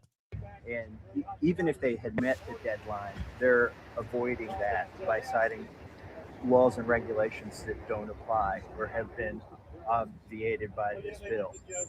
So we'll see. Why do you think they're taking these steps to shield these documents from its release? I mean, they've never wanted to release the documents in spite of what the vice president said during the campaign and the attorney general even after she took office. I think they're still trying to protect rich billionaires, politically connected people. And I think they're also trying to obscure the involvement of our own intelligence agencies in this. And I don't know how anybody could reach any other conclusion. And I think it's pretty clear to most people now that the victims they're talking about protecting, the victims are actually the clients or the people that were getting blackmailed or the people that were having money laundered. That's the victims that they're talking about. But of course, there's one group of victims that Alan Dershowitz really wants you to know. Who are the real victims in this? She focused on a woman named Farmer. Now, Farmer accused lots of people. All of them were Jewish. She said, quote, "I have a hard time with Jewish people. All the Jewish people I met are pedophiles who run the world economy." She talks about the Rothschilds. She is a blatant anti-Semite and a liar. She said she didn't accuse me, but she said she saw me in Jeffrey Epstein's house before I ever met Jeffrey Epstein. She clearly, provably lied about me. And so what we have, because she focused. Yeah, that's what Virginia Giuffre said too, who changed her name after she escaped the island to Virginia Giuffre. So these women allege that they were raped by rich and powerful men, and they say that they were Jewish, and Dershowitz says that's anti-Semitic. So I guess if a black person rapes you and you say that person raped me, that's racist, huh? Is that the logic we're going with here? All right, let's move on. Alan Dershowitz. All right. Epstein's lawyer. Did you guys hear about this? Kind of went under the radar. LaMalfa's death further depletes House GOP majority. So technically, this session of Congress just started. And on the first day of this session, two Republican congressmen, well, one died. One of them is in the hospital. The California Republicans, this is LaMalfa, the California Republicans' sudden passing on the same day that Representative Marjorie Taylor Greene's resignation took effect made the party's House math that even trickier, which, of course, you see them begging about the midterms now because they see how much trouble they're in. The sudden death of Representative Doug LaMalfa, Republican of California, cast a pall over the first day of the new session of Congress on Tuesday, when House Republicans mourned their colleague and also watched their tiny majority dwindle to the bare minimum of 218 votes. LaMalfa died during an emergency surgery after a medical issue. Now, I don't know. That race, it's a red district, but I suppose, nothing is safe right now. And the Democrats have flipped a lot of other traditionally red seats, and Republicans just have no voter drive right now. So that could be a problem, especially considering that Thomas Massie seems to be committed to being a thorn now in this administration's side. U.S. Representative Jim Baird hospitalized following reported hit-and-run crash. Representative Jim Baird, Republican of Indiana, District 4, was hospitalized following a car accident. In a statement from Baird's office on Tuesday, officials said that Baird was in the hospital and expected to make a full recovery. He was struck in a hit-and-run accident. Now, conspiracy theorists obviously don't believe any of this is coincidental. And with a new session of Congress and now a bare minimum majority for the Republicans, this is when some big bills like to get passed. Some very consequential bills find their way across the aisle when things like this happen. So we'll be monitoring that.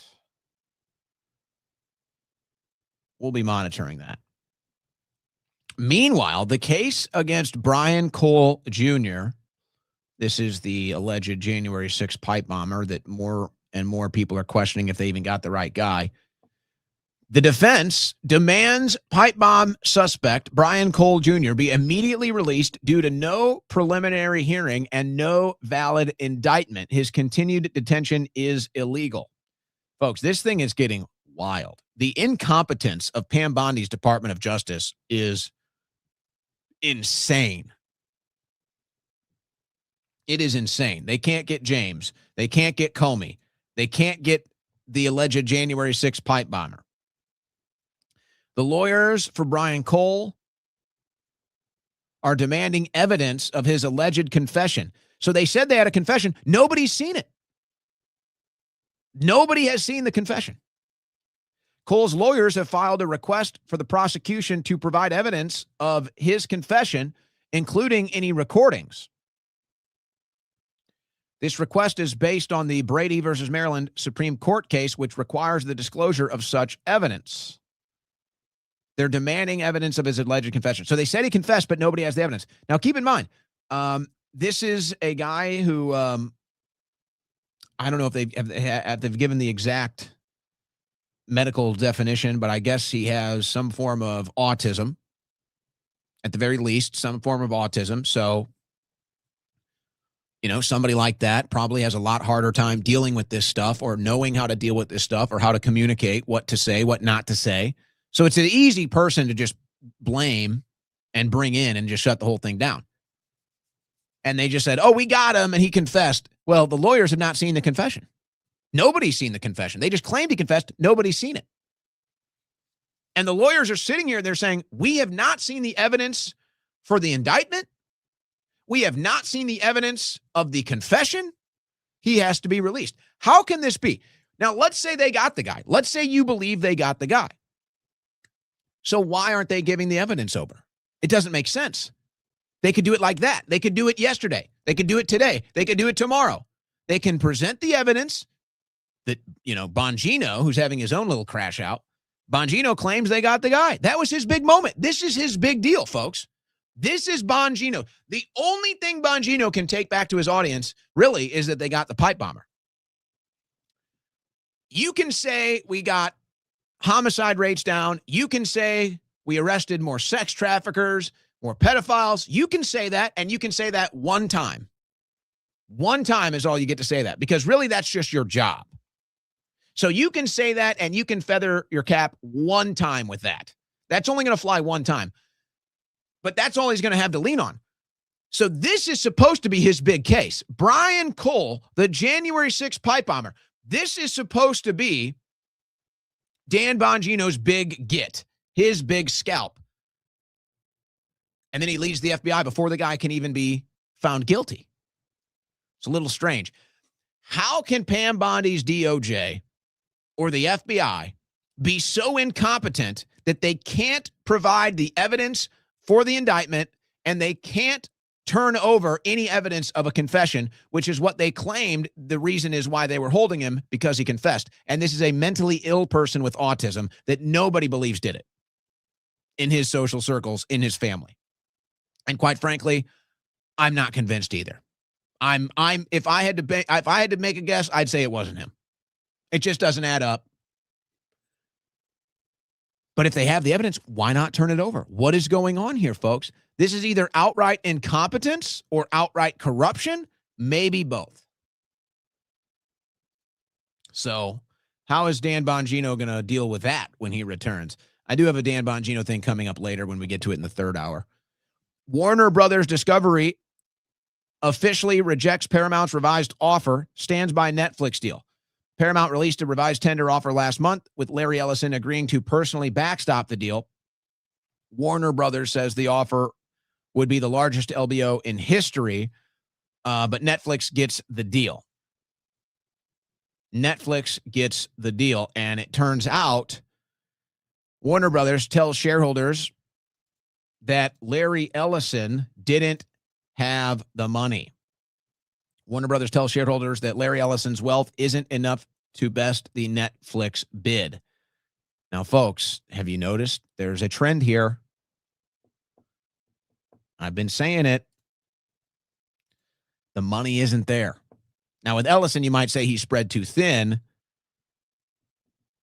But, folks, I'm telling you, all of the people that are surrounding Trump and these billionaires with all their big plans of bringing back manufacturing and all this stuff, folks, the money isn't there. It's not there. Now, I don't know how they're reaching their numbers for their wealth. I don't know how honest they're being about these numbers. I don't know if they're being honest with Trump. I don't know if Trump has a full grasp on it. But all these numbers that they started throwing out, all the investments, all the deals, all the manufacturings and the chip deals and the plants and all this were all billions and billions. Folks, the money isn't there. It's not there. I don't know where they're getting these numbers. It's not there. And even NVIDIA, that we thought like this was the big one, NVIDIA, they're having to run to China to try to sell chips. China rejected it. So now NVIDIA is moving into Israel to try to sell chips because the money's not there. The money's not there. The manufacturing isn't there. The production isn't there. So how can you hand over Taiwan while we still don't have the production capacity? And I don't think anybody's thinking about this. I'm telling you, everything's day to day with this administration. But yeah, Ellison makes this big bid. It's like, yeah, we got all this money. And then they look into it and they're like, no, wait, he doesn't have all this money. So now, all right. I'll tell you what, we're about to get into all the geopolitics here. So let's take a quick break. We're going to take our third hour break a little early here. We're going to take a quick break. We're going to come back. I got all the stacks of geopolitics. I'm going to go to your super chats, and I will open up the phone lines to the people who disagree with my take on the ICE shooting, the fatal shooting.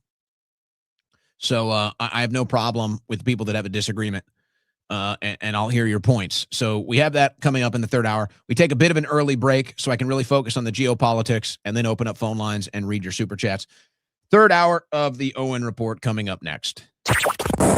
You're listening to the Owen Report on the Win Network.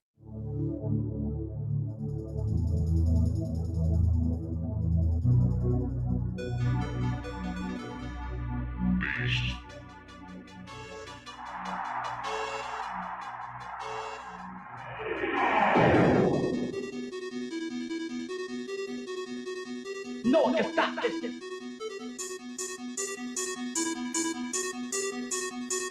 No one can stop this.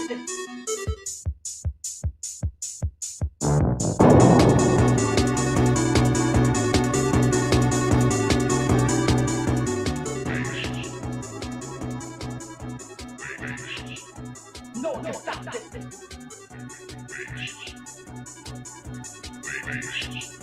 No one can stop this.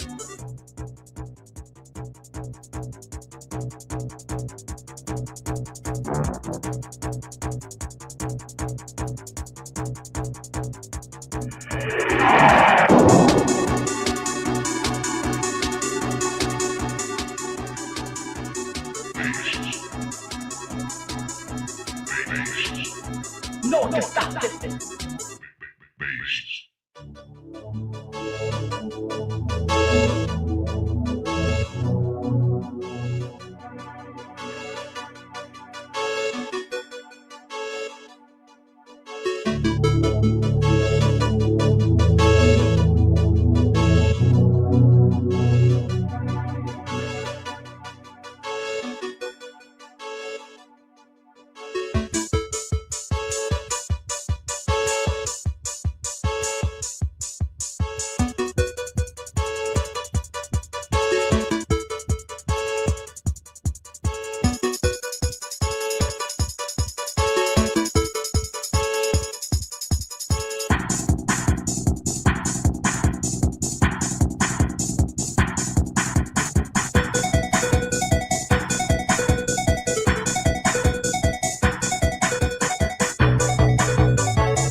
No one can stop this.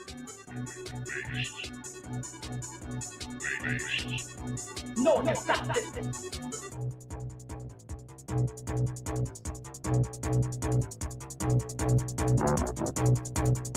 Ladies and gentlemen, your new home for political play-by-play, The Owen Report.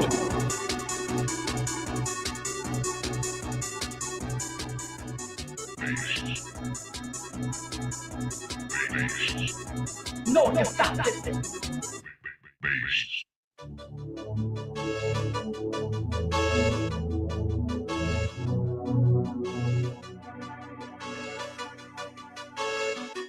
All right, we've got the geopolitical stack coming up for you here. I also have just some other odds and ends in the news today, some health news, some other things coming out of the administration. We're going to do our best to get it all done and then still have time for phone calls, but I wanted to take the second break a little early today so that we could have a little extra time this hour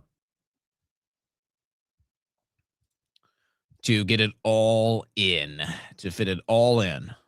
And by the way, again, Guys, I will open the phones. I will read your chats as far as your disagreement on the ICE shooting today. So just hold your horses with that.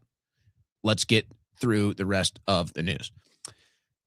So more evidence here to me that this is just a day-by-day thing and there is no larger plan, or maybe even Trump is just not communicating with anybody. And either that's because it's the standard Trump protocol of keeping everybody on edge and not knowing stuff, or it's just this is the day-to-day of the Trump administration, do thing one day and then see what happens and then react the next. But clearly the Republicans have no idea. They have no idea how to message on this. In a similar fashion, it's like when Ted Cruz got embarrassed on the Israel issue with Tucker Carlson. It's because they've never had to defend the Israel issue before until now on the right wing. They've always just been able to say, oh, if you don't support Israel, you're a leftist. Well, that doesn't work anymore. Well, now they're unprepared to defend what Trump has just done in Venezuela. They're clearly unprepared. They just have no idea what to say. They have no idea how to say it. And I think that's because these things are just moving in a day-to-day process. I don't think there is a larger plan. I think we're going to do this today, and we're going to see what happens tomorrow, and then we'll respond accordingly.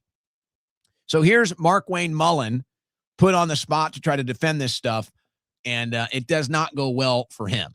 Do you describe this as regime change? No. What we did is we took out an illegitimate president. He was never duly elected. So there can't be regime change if he should have never been put in place to begin with. Was his vice president duly elected?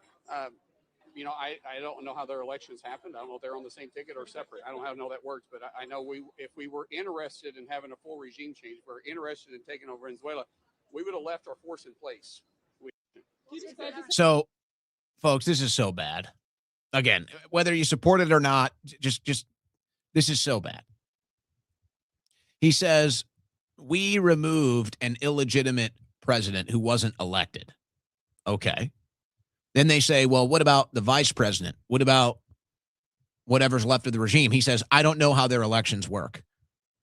What are we doing? So you claim we removed an illegitimate president, and then you claim you have no idea how their elections work. So if you don't know how their elections work, how do you know he's an illegitimate president?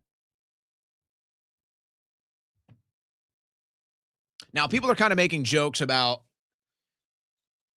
is it regime change? And you do have to wonder, where does it go from here? What was the purpose of this, honestly? And again, this is just, I'm convinced now the Trump administration is, and Trump himself, it's all day to day. They have no idea what they're doing. They might have a concept of a plan. They might have a vision of how they want it to go, but they really have no idea. Somebody just decided, or Trump decided, we're going in, we're getting Maduro, and we're going in for the oil. Well, what about what's left of the regime? I don't know. We'll see. Well, how are we supposed to defend this to the media? I don't know. Figure it out yourself. We removed a illegitimate president.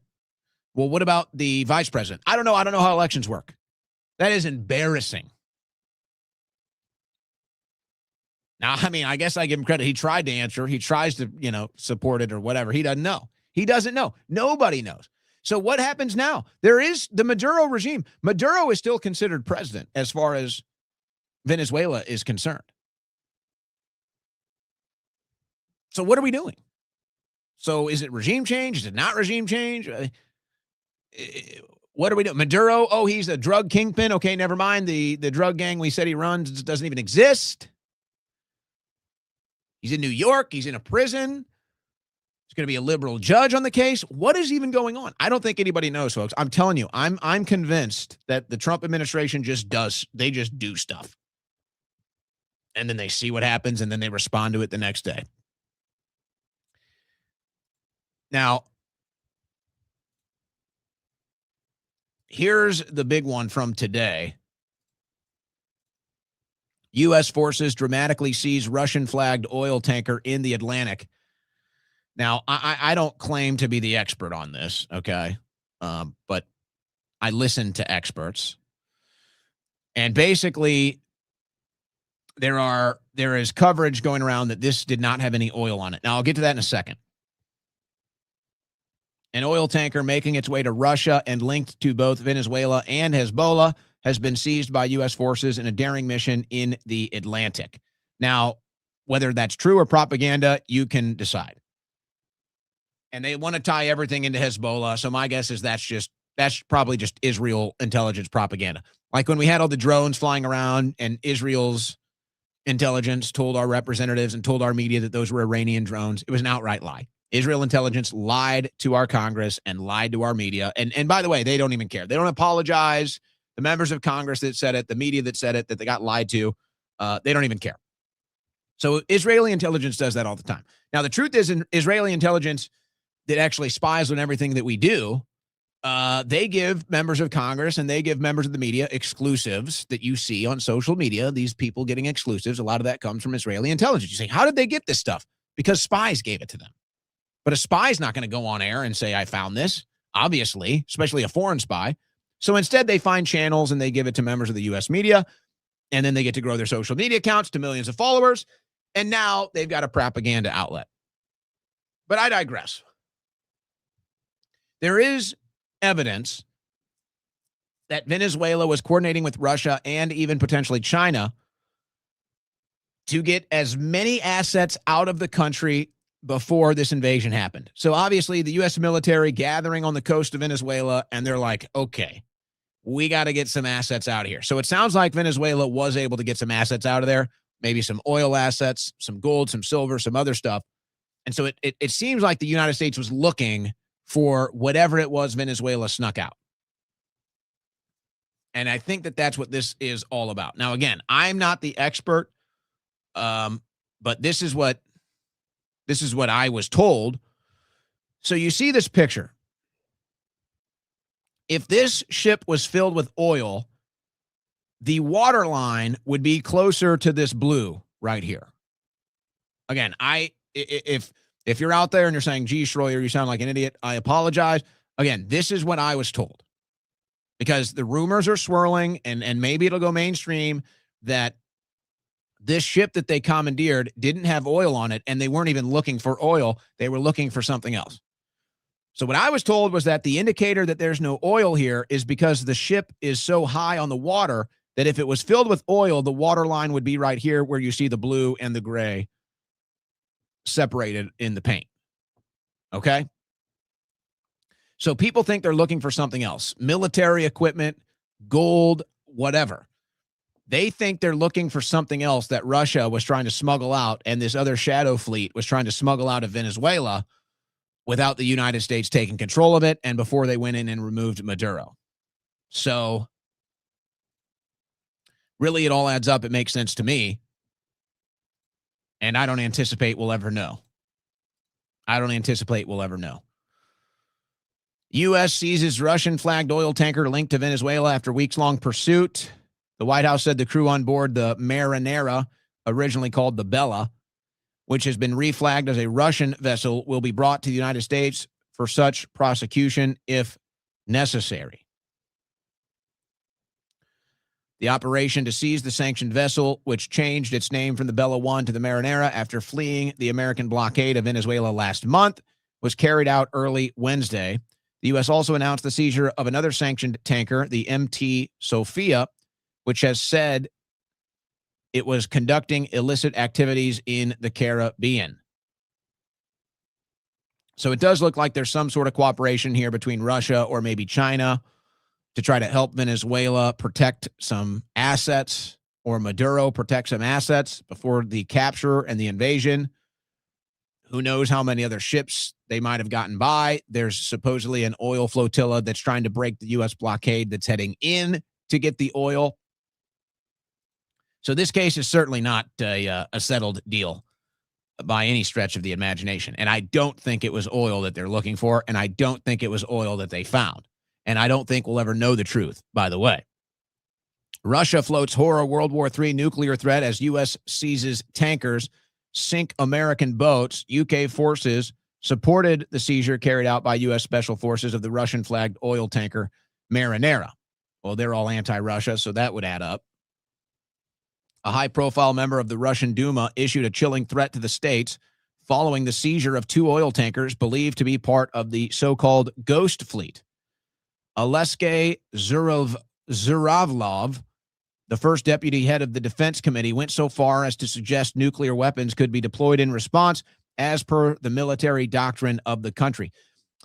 You may hear more about this, but the story is that Vladimir Putin has been so patient in Ukraine and with Western leadership to try to avoid a larger war or an escalation of war. And you have to understand, whether you agree with my Putin analysis or like or hate Putin, you have to understand the people standing behind Putin, the people next in line to Putin, they're so ready for an all-out war, they can't even stand it, folks. They can't even stand it. They're growing frustrated with Putin's patience in Ukraine. They want Putin to just go in and take it all tomorrow. They want him to move on beyond the Dnipro River tomorrow. They want him to take Kiev tomorrow. They want him to end this thing and take Ukraine tomorrow. And Putin is saying, no, we're going to stay slow. Same thing now that the U.S.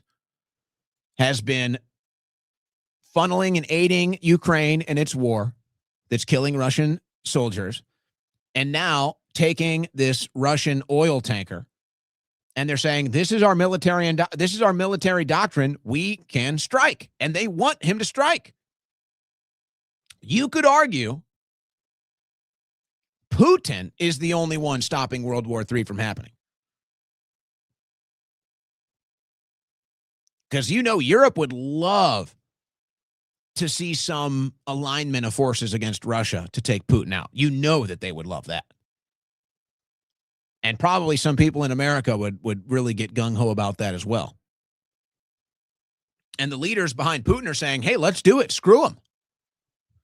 The U.S. military is depleted. It's spread too thin. Ukraine has nothing. Move in. Take Kiev. And Putin is hoping there's a diplomatic solution to all of this.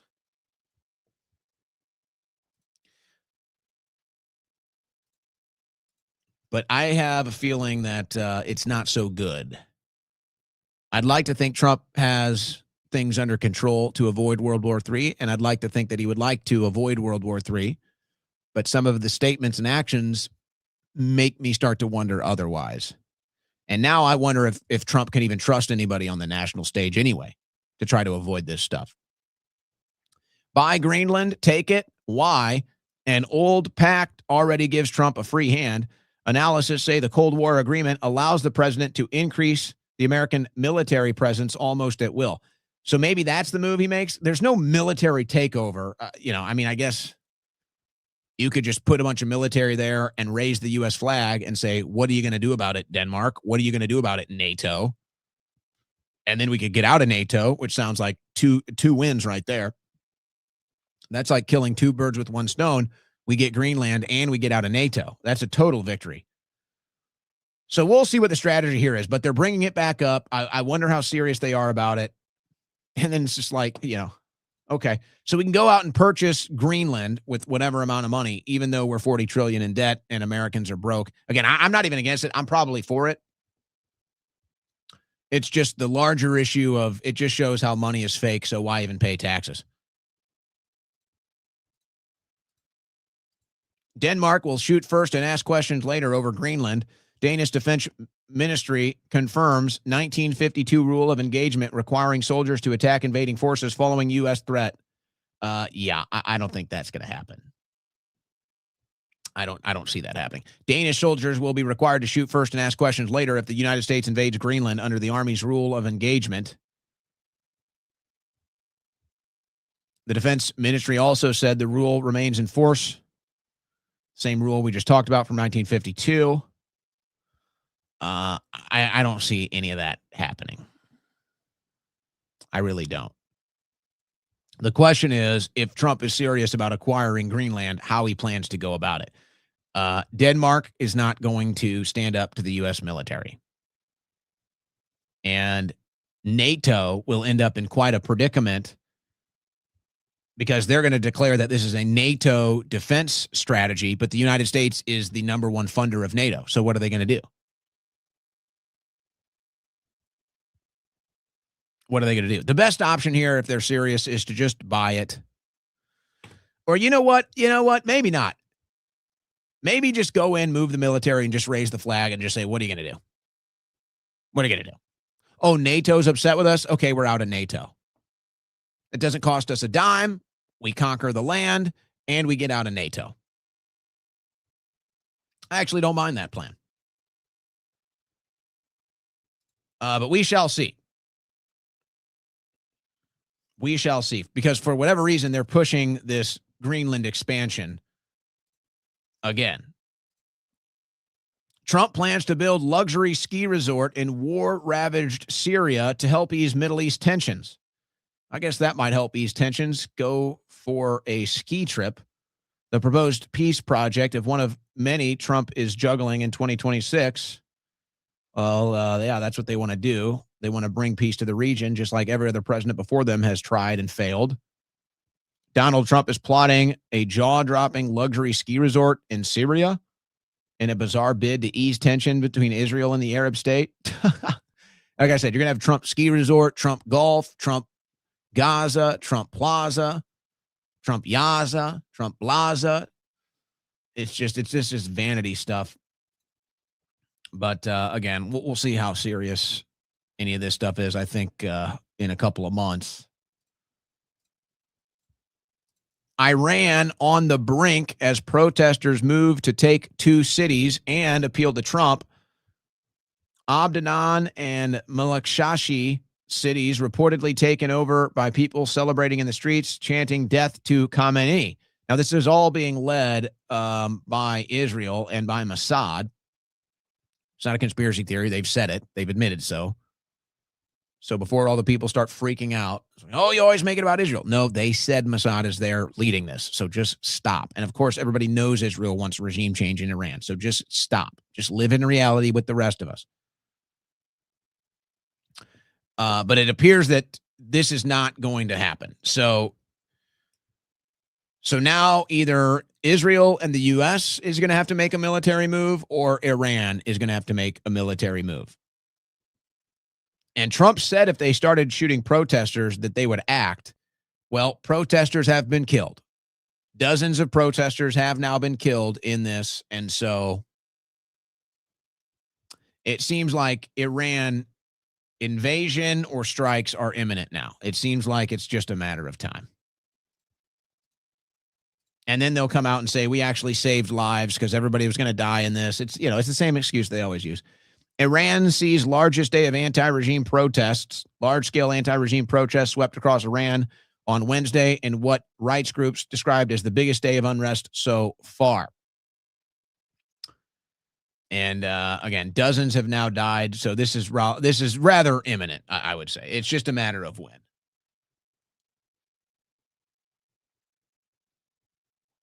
It's just a matter of when. And I guess this is Israel's attempt. They're going to say, well, we'll try to do a color revolution on the ground, but if we fail, we're calling up the U.S. military. Just like they did last year. Not going so well in Venezuela either. Maduro is gone, but repression in Venezuela has intensified. Security forces have boarded buses, searched phones, and interrogated people looking for evidence that they welcomed the capture of Nicolas Maduro. So now people that supported Trump in Venezuela are getting disappeared, folks. They're getting disappeared. So it's like this weird thing. It's like, well, was it regime change war? Well, not really. Now we just ended up taking Maduro and his wife, and now it's just Venezuela is sitting there waiting for the U.S. interests to come in and take all the assets. But the people are still there. The regime is still there. It's just, again, folks, it's all evidence that there is no plan. There's just a decision made every day. And then the next day they see what happens and they make their next decision. That's all this is. But to the people in Venezuela now that celebrated this, remember all the American media, and they did all their fake videos. All the American media, oh, the Venezuelans are with us. They're celebrating. Well, now they're getting rounded up and put into prison. Where are you now? Oh, you loved it when you could share fake videos. You loved it when you could propagandize the American people and say how great it was now and how Venezuela is celebrating and so much better off. But now that the people are actually getting arrested and having their lives threatened, now you're silent. Now you have nothing to say. A good propaganda stooge you've been. U.S. demands from Venezuela to sever ties with Iran, Cuba, China, and Russia. So, in other words, just capitulate. We run you now. And of course, this is all for the larger geopolitical hemispheric domination. So you could argue there's two benefactors here. You have obviously Israel that's trying to get in leadership and presidents across the entire globe that are friendly to Israel, that will make sure that Israel gets the protection it needs to steal land and resources and everything else, and kill at will. And they need regime change in Iran. They need regime change in Venezuela. They need the U.S. military to do it. So, yes, this benefits Israel. And then, America, or some sense of America, will benefit from getting the resources, the oil, the land, the cooperation as well. But the real desired result there, that's just going to help the billionaire class, the donor class, and the special interest class.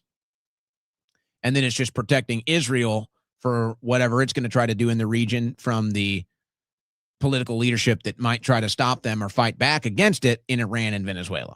So that's really what's going on here. But I guess the United States is saying, all right, we'll let you have power. We'll let you take control of your country. We're still taking your resources. We're still stealing your money. But if you cut ties with Iran, Cuba, China, and Russia, then maybe we can leave the regime in place and we can work out a deal.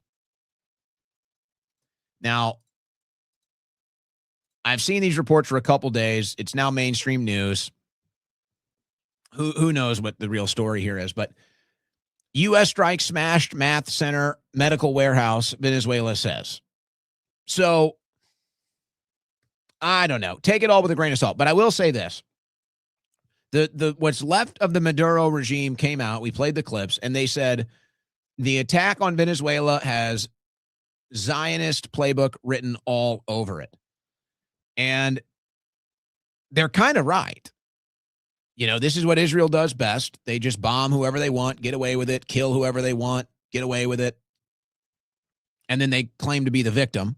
And that's basically what's happening in Venezuela. So did America bomb a medical warehouse? Did America bomb a math center? I don't know. But maybe this is why they're saying this has the marks of a Zionist agenda, because this is what Israel does in the Middle East.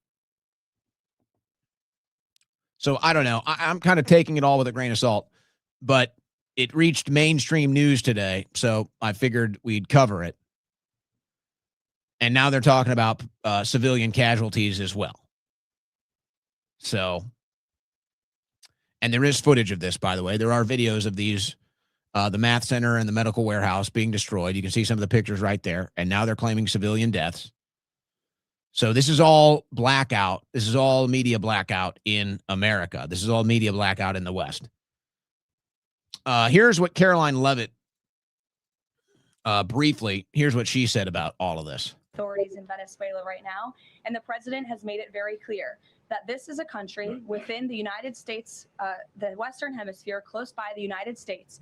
Authorities in Venezuela. So that sounds like behind closed doors, they're talking about taking Venezuela. They're just talking about this is ours. Again, it's like the Zionists. All this land is ours. All this land was promised to us by God. All this land was promised to us by a book. All this land was ours as of 3,000 years ago with a covenant with God. So we can do whatever the hell we want. We can take it. We can kill. We can do whatever. Sounds like this is the new American mindset. Oh, this is our land. Yeah, this is all the U.S.'s land. Yeah, this is all the U.S.'s oil. Yeah, this is all our resources. This is all ours now. Yeah, we blew up a medical center. Yeah, we blew up a school. It's ours. And maybe that's why the regime is like, boy, you guys are behaving like the Zionist Israelis. Huh. Here's Rick Scott. Now, I got to say, this is just funny to see and hear Rick Scott right now, who's doing media rounds in support of all of this. This is one of the biggest healthcare fraudsters ever. So it just shows. This is why I say, folks, you got to be careful of propaganda. You got to be careful of getting too emotionally and over-invested in propaganda. The entire Republican, how can I put it? I mean, we all saw what happened with the Minnesota Somali fraud. The outrage, the focus, the noise, the intensity, the demands. We can't let it stand. Nothing on Rick Scott being one of the biggest fraudsters ever. Literally. He serves in Congress. He's a member of Congress, Rick Scott. One of the biggest fraudsters ever. Silence from the Republicans. Zero, zilch, nada. And he goes around and does. So it's like they'll have Rick Scott on to talk about politics. And then the next segment, they'll talk about what a disaster Somali healthcare fraud is in Minnesota, when the guy that they just had on, Rick Scott, was a bigger fraudster than all of them combined. So that aside, here's what he says about all of this. So proud of what the president did, and Marco Rubio and Pete Hegseth and everybody, our military, Maria Corina Machado, and what they did in Venezuela is going to change Latin America. This is the start of changing Venezuela. Then we're going to fix Cuba. Nicaragua will get fixed. Next year, we'll get a new president in Colombia. We're going to start, the democracy is coming back to this hemisphere. So it's really good that we're solving Venezuela's problems before we solve our own. It's really nice that we can remove the deep state and government corruption in Venezuela, but we can't even do it in our own country. That's nice. That's nice. We do have Kristi Noem live right now. I wonder if we should maybe pick this up. Let's take this live.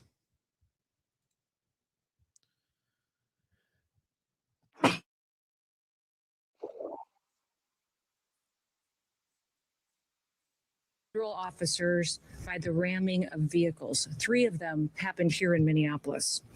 We've seen over 100 of these vehicle rammings happen in just recent weeks, and this must stop. ICE alone is facing a 1,300%. So again, here we go. Because Pam Bondi has not shut this stuff down, it continues. It continues. So she's sitting here talking about how these protests and everything have persisted. Yeah. Why isn't Pam Bondi shutting it down? Sustained injuries at that time as well. And let me remind you why we're all here in this city today and why we've been here. In communities across this country and here in Minneapolis, we're just enforcing the laws that we have in this country. For years under President Biden, tens of millions of dangerous criminal illegal aliens, terrorists, and who's been arrested? Did you arrest Mayorkas? Did you arrest anybody for facilitating the invasion of this country? Did you shut down the exact same leftist groups that facilitated the invasion of this country, that are facilitating the protests, that are getting ICE agents injured? No. Again, this all goes back to inaction.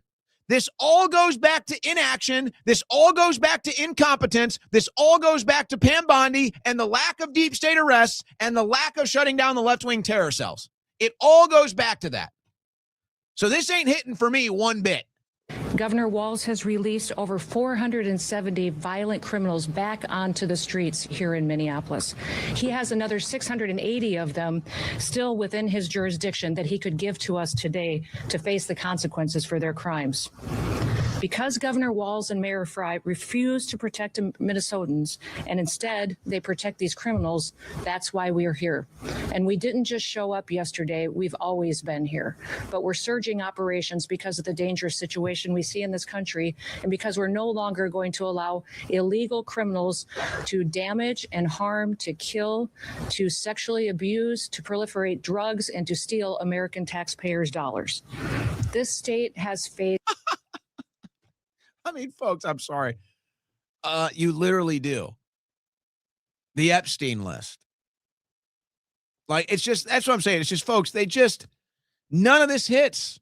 No deep state arrests. They talk about government corruption. They don't do anything about it. They talk about the invasion of our country. They don't do anything about it. They talk about the radical left-wing groups doing all of this. They don't do anything about it. None of this hits.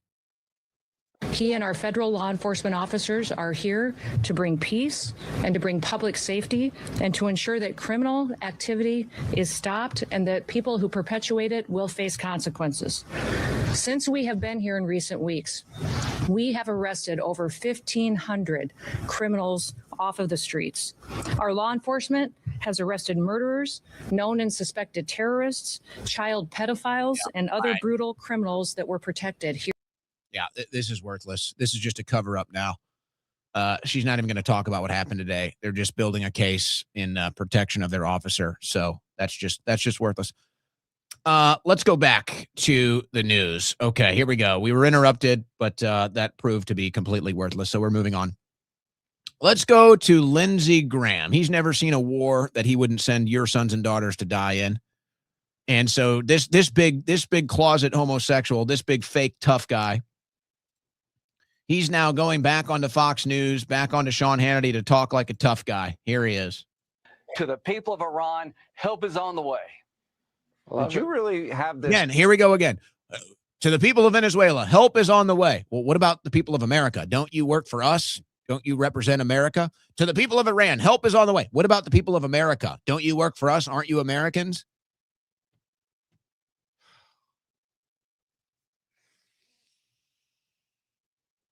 I'm just so sick of it, man. Why? Like, who still falls for this crap? Why are we sitting here doing this? And it's just like, so we call it out. What are you prioritizing? You're not prioritizing the American people. You're literally prioritizing foreign issues. Whether it's Israel, whether it's Ukraine, whether it's Venezuela now, Iran. We, the people, are sick and tired of you trying to fix other countries' problems before you fix ours. And the conclusion is obvious. You're not trying to fix anybody's problems. You're trying to make yourselves more rich. You're doing this on behalf of the foreign lobby. You're doing this on behalf of the special interest. You don't give a flip about the American people. You don't give a flip about the Iranian people. You don't give a flip about the Venezuelan people. All you care about is your donors. All you care about is the foreign lobbyists. All you care about is the special interests. And then you go out in front of the American people that are living paycheck to paycheck. Their education system sucks. The infrastructure's falling apart. The metropolitan areas are overwhelmed with crime and poverty and homelessness. And the American people are struggling when we get our day. When do we get our day? When do you solve our problems? When do you prioritize us? When do you get rid of the corruption here in America where you're supposed to be working for? And it's, oh, we're helping Ukraine. Oh, we're helping Israel. Oh, we're helping Venezuela. We're helping Iran. We're helping everybody freaking else except us. And we're sick of it. And that's why we're not voting for Republicans in the midterms, because you guys suck. You don't work for us. You work for the billionaire class. You work for the donors. You work for the special interests. And it's never been more obvious. And you go up there in front of us every single day. You get up there in front of the American people and you remind us who you work for. And you remind us who your priorities are for. And every single day we're reminded it's not us. And then you come out there and you say, we need you to vote. We need you to vote for us or else. We need to win the midterms or else. Well, you know what we realized? It doesn't frickin' matter who we vote for, because either way, you still fuck us. It doesn't matter who we vote for. We still get screwed. It doesn't matter who we vote for. The donor class still gets what it wants, not us. Our quality of life never improves. Let's see what the next big failure is going to be. This Venezuelan invasion will increase our quality of life. Let's find out. Taking out the leadership of Iran will increase our quality of life. Let's find out. Taking on Putin and Ukraine will increase our quality of life. Let's find out, because so far it hasn't. And our quality of life gets worse. And all you guys do is sell us out and lie to us And then we figure it out and you say, oh, but please vote. Oh, please, won't you vote? Really, what have you done for America? Well, Venezuela. Really, what have you done for America? Well, Israel. Well, what have you done for America? Well, Ukraine. Well, what have you done for America? Well, Iran. Well, what have you done for America? Well, Greenland. I'm sorry. I'm just so sick of it. I just can't stand it. To the people of Iran, help is on the way. Could you ever, like, could you help us? Could you help us? Have this hat on Air Force One with President Trump this weekend. The one that says, am I reading that right? Does that say make Iran great again? Did you give that to the president? I did, and he's not Barack Obama. He's not turning his back on the people of Iran who are demanding that their oppression. Yeah, just the people of America. That's all. And of course, we all know why they're doing this. It's all for Israel. All right, here's more. Let's just get through it. Here's more. Here's Steve Witkoff telling you what the final plan for Ukraine is. We think we're largely finished with security protocols, which are important so that the people of Ukraine know that when this ends, it ends forever. But we also think critically that we are very, very close to finishing up as robust a prosperity agreement as any country has ever seen coming out of conflicts like this. It will aspirationally mean large, large possibilities for the Ukrainian people, for people coming home from war who will find wonderful jobs out there. We're working with BlackRock, Larry Fink in this endeavor, and we think it's going to be very, very important for the people of Ukraine. Oh, yeah. And we believe. Okay. All right. Great. So great. So glad to hear it. More for other countries. Yep. And the donor class and the billionaire class. I mean, it's just ridiculous, folks.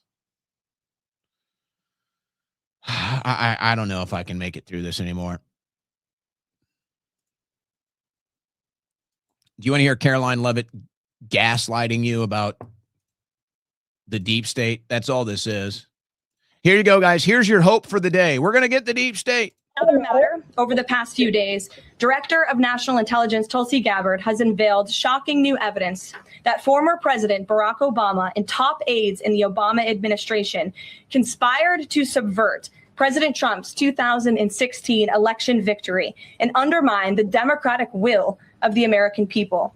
While publicly pretending to engage in a peaceful transfer of power, in private, former President Obama. I can't do it. Oh, really? We had no idea. Wow.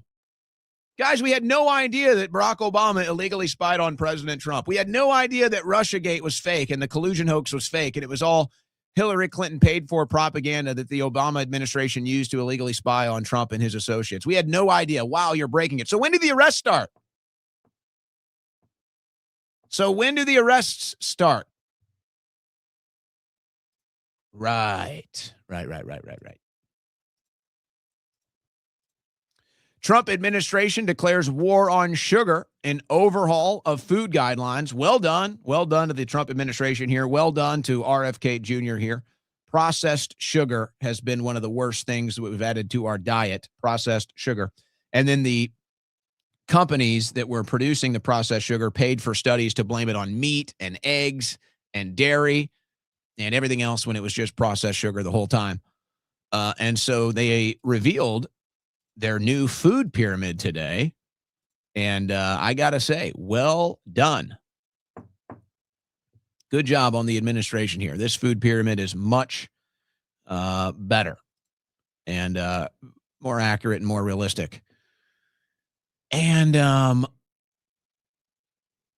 it's funny because South Park did that episode. It was like 10 years or more now, where it was kind of when South Park was in their awkward phase. They weren't really sure what they were going to do with the show. It was still on air, but it was like they couldn't really do the topical stuff as much. They couldn't really do the random stuff as much. And then they decided they're just going to lean into like current events and do more long form type of a shows that had connections. But South Park reversed the food pyramid years ago, by the way. But that's neither here nor there, I suppose. But it is funny that was on South Park first. Here's the wife of Stephen Miller, Katie Miller, with her new podcast. I've been saying this. If you listen to the Ask the Doctor show, which we have a Ask the Doctor show tomorrow, but if you listen, I've been saying this for years. The studies are already in, folks. The real life studies are already in.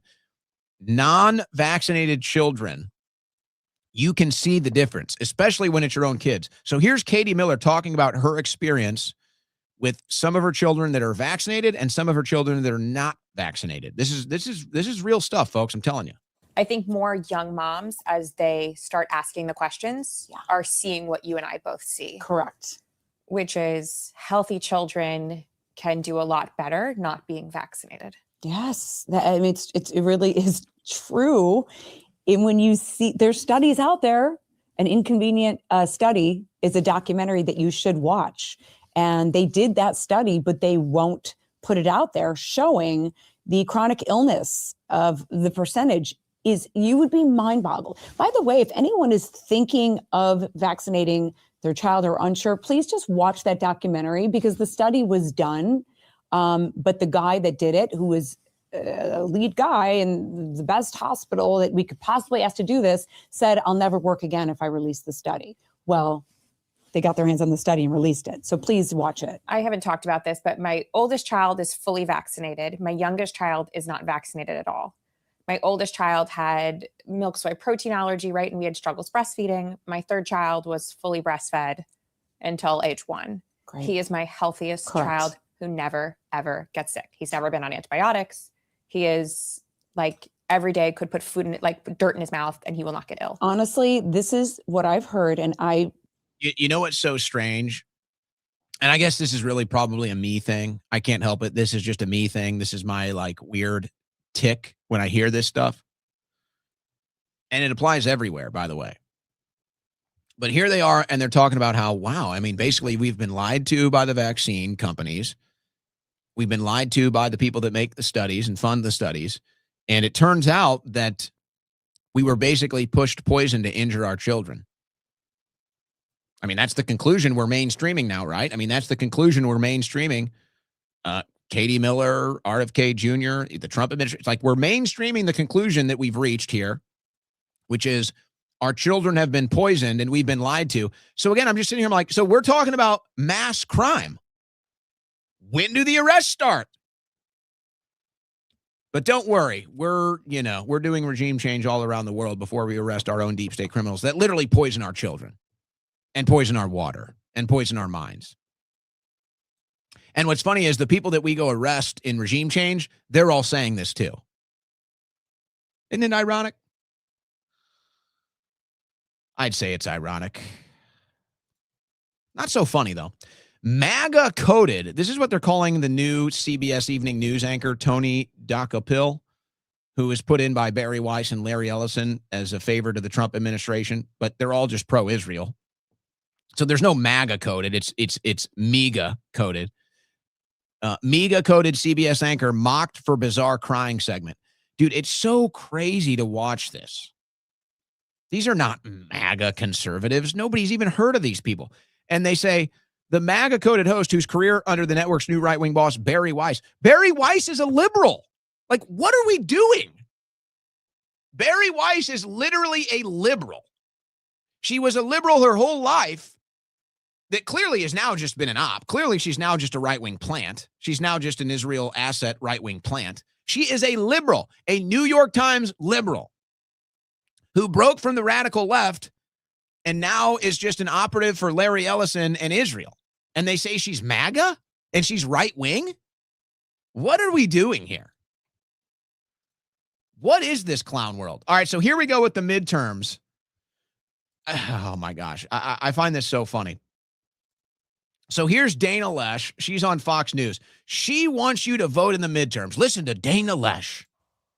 This is what I hope your viewers, and I know that you're talking about this so much, Jesse, and God love you for it. I hope that they pay attention to this. It's going to be impeachment palooza. I'm not exaggerating. We all know it's true. It's going to be nonstop impeachment, nonstop. Oh, we all know it's true, Dana? We all know it's true. Isn't that funny, Dana? Because when voices like me started coming out after Doge and Musk were shut down, and after the Iran strikes happened, and after the Epstein list was covered up, We came out and we said this is going to cost us the midterms and Trump is going to get impeached. And you called us panicans. Isn't that funny? And now you're on Fox News begging people to vote Republican. The same people that you insulted for saying exactly what you're saying a year before you said it. And by the way, Dana, we all know you were the original anti-Trumper. We all know you wrote and signed your name to the conservative review of all the Never Trumpers. So it seems like you keep being wrong on all of these issues. And now you want to lecture us? And you want to demand things from us, and you want to pretend like you have some sort of authority over us, even though you are proven wrong on all of these things over time, and we are proven right? I'm so sick of this fake old guard right-wing establishment. You guys suck. You guys suck. And you want to sit here. Dana Loesch has been a voice on the right wing for what, 20 years, 30 years? And she's kind of a St. Louis native. And you know I'm very loyal to St. Louisans. But Dana, how are you guys? How is the old guard on the right going to sit here after 20 years of watching our country get destroyed by liberalism? Watching our country get destroyed, our culture get destroyed, our foreign policy get destroyed, everything.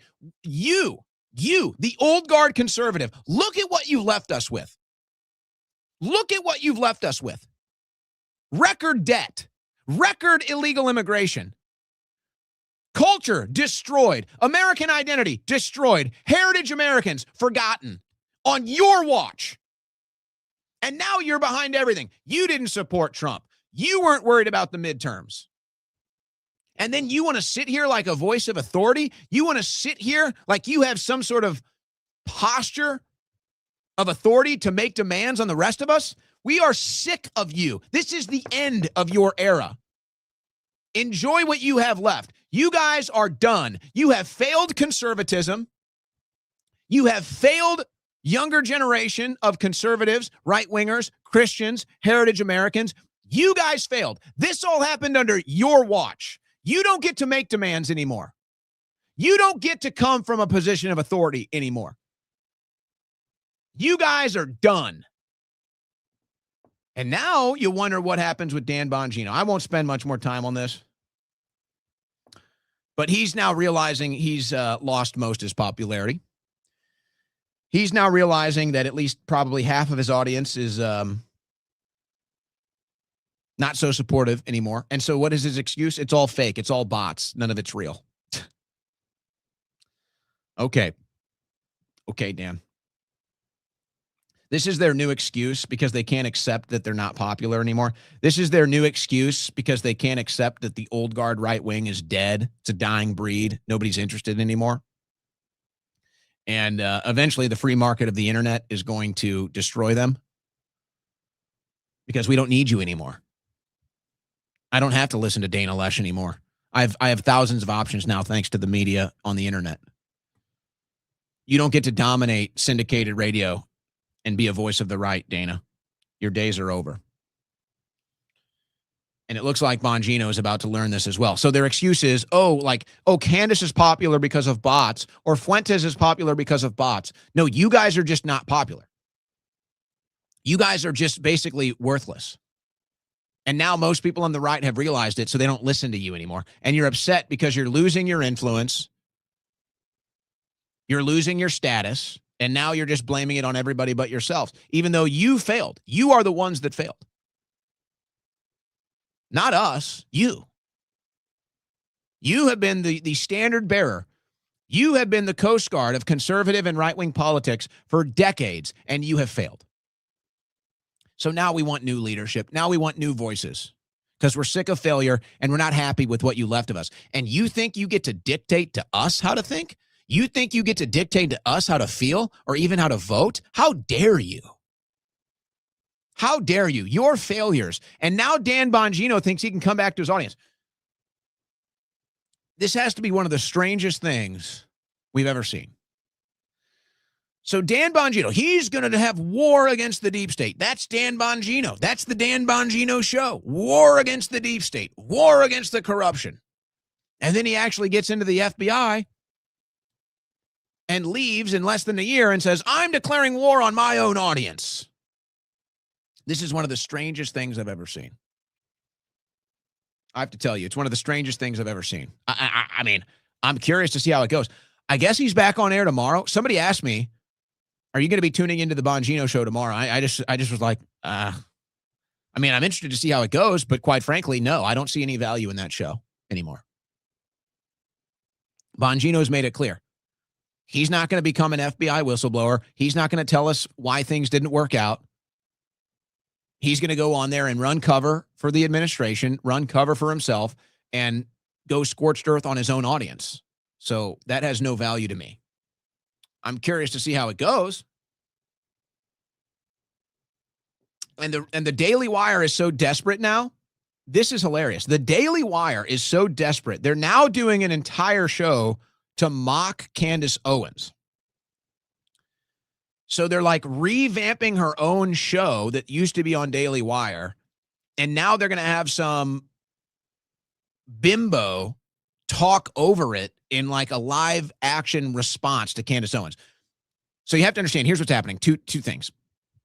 The Daily Wire is hemorrhaging their audience. Nobody wants to listen to it anymore. And I guess maybe Brett Cooper had some audience there. I don't know. But, you know, she's gone. And so Candace is bigger than the Daily Wire now. And so the Daily Wire is now trying to bring ratings back by doing an anti-Candace Owens show. So you have all of these people that are now trying to insert themselves into the Candace Owens popularity. And they're trying to use social media algorithms and search engine optimization by talking about Candace so that they can get themselves views and themselves clicks. It's hilarious to watch this stuff. But that's what's going on. So you have all of these people that are losing their audience. They're losing the trust of their audience doesn't trust them. They don't listen anymore. They're not buying products. And so now they're trying to insert themselves into the Candace drama, into the Candace popularity, hoping they can get some of those views back by just using the Candace name and algorithms and search engines to try to bring themselves back to relevancy. If anything, if that'll even work, if anything, it won't last very long. But so here's what it is. So this is the Daily Wire. Here's going to be their new anti-Candace show. And I guess this is Candace reacting to the teaser, I think. Let's check this out. Utah state flag is a hexagonal beehive. All right, let's try this. Let's really try this, okay? Chronologically. Utah adopts the beehive symbol in 1948. Fast forward 175 years later, people start using bee language as codes. And I communicate with them by dancing. People that use the code, they're clearly communists because communists work together. They follow a hive mind. Yes, queen. Underground. Communists. Mormons live in Utah. I watched The Secret Lives of Mormon Wives. So that'll do ratings for one show, and then nobody will care. It's amazing how you watch the old guard right, and it just shows how they never even bothered to actually care about their audience. They always just assumed that they would get the ratings, they would get the money, they would get the views. They felt entitled is what it was. They felt entitled to it. And now Dana Lesh and Ben Shapiro and the rest of them realize there is no entitlement for your audience. Bongino, there is no entitlement. People can go wherever they want. They can listen or they can not listen. And they're tuning out. And you're blaming the audience for that. You're blaming Candace Owens for that. You're blaming all these other people for that. It's your fault. You guys aren't good enough. And you never were. It was just access was limited. Access to radio, access to TV, it was a limited game. It was a limited playing field. Now with the internet, it's unlimited. And you have to compete. And you have to deliver. And when you don't, people tune out. And when you carry propaganda, it's easier to see now. So this is the Daily Wire trying to regain relevance off of Candace Owens, but it's never going to happen. Shapiro is now hemorrhaging his audience, specifically on YouTube. Ben Shapiro's YouTube channel has continued to bleed subscribers into 2026, roughly 40,000 subscribers over the past month, an average decline of about 1,300 per day.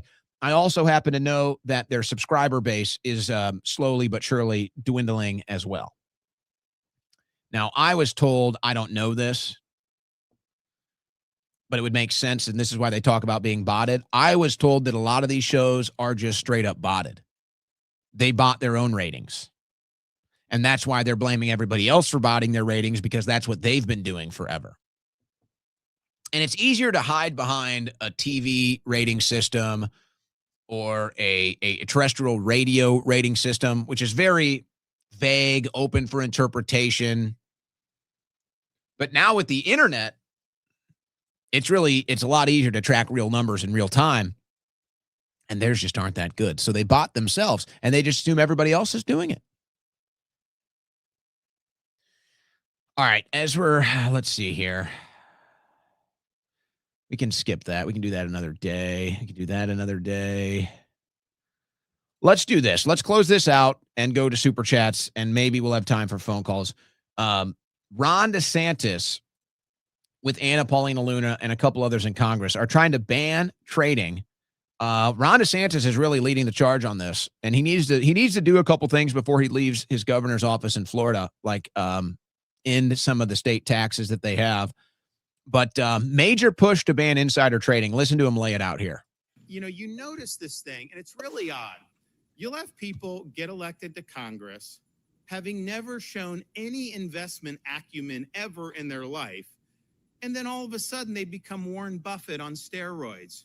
They're putting some of the biggest hedge funds in America to shame with these stock trades that have these real suspicious timing. Because, look, if you buy a stock and it goes up 400%, like in like a month, that's like a once in a lifetime investment thing. And yet these guys seem to be doing this quite frequently. And they have access to certain information, I believe, that is helping to fuel that. So if you look at Nancy Pelosi's portfolio, she has absolutely shattered a lot of these investment records. But it's not just that. There's a whole bunch, and it's on both sides of the aisle.